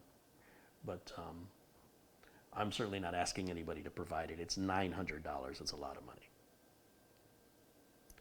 And I don't need it today. But I don't know when I need it. That's the thing. I want to have it, so if I need it, I've got it. All right, I think that's going to wrap it up for today. I'm running a little bit late, about 20 minutes later than I typically like to run. So thanks you guys for watching. Thanks for all the contributions once again to those who have contributed during today's broadcast. We've got Louis67 and Sharon Idle, Brendan Looney, Hugh Wong. Michael B. He said, great channel, new sub here. Keep up the good work. Oh, I'm sorry I missed that earlier. Thank you for that. John Wilson contributed 20 bucks. It's just a little something for you and the dogs. Of course, thank you as always, John. He's been very generous.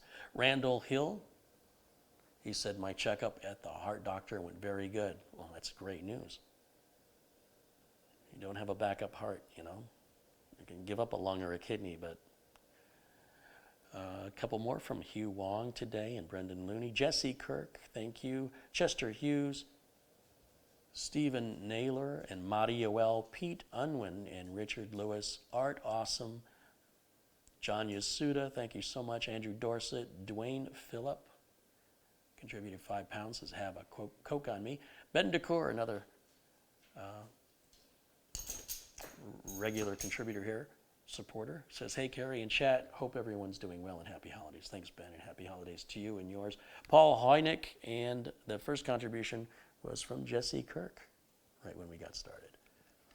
All right, well, that's going to wrap it up for me today. Thanks, you guys, so much for joining me on this little exploration and comparison of NVMe drives.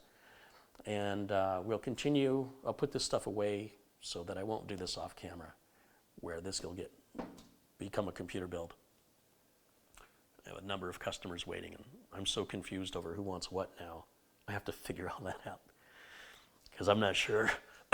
I'm not sure how much RAM and what solid-state drive we're putting on this. So I can't really put it in yet.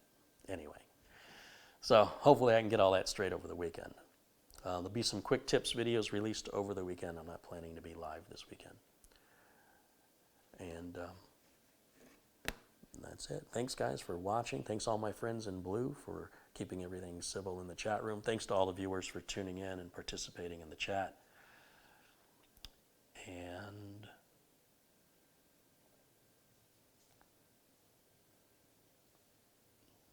I think this is my, I don't think I renamed this file properly. Sorry guys, when I restored my OBS settings from my Acronis backup, I think I needed to rename this. I think this is the outro file here. Okay. We'll find out here in a minute.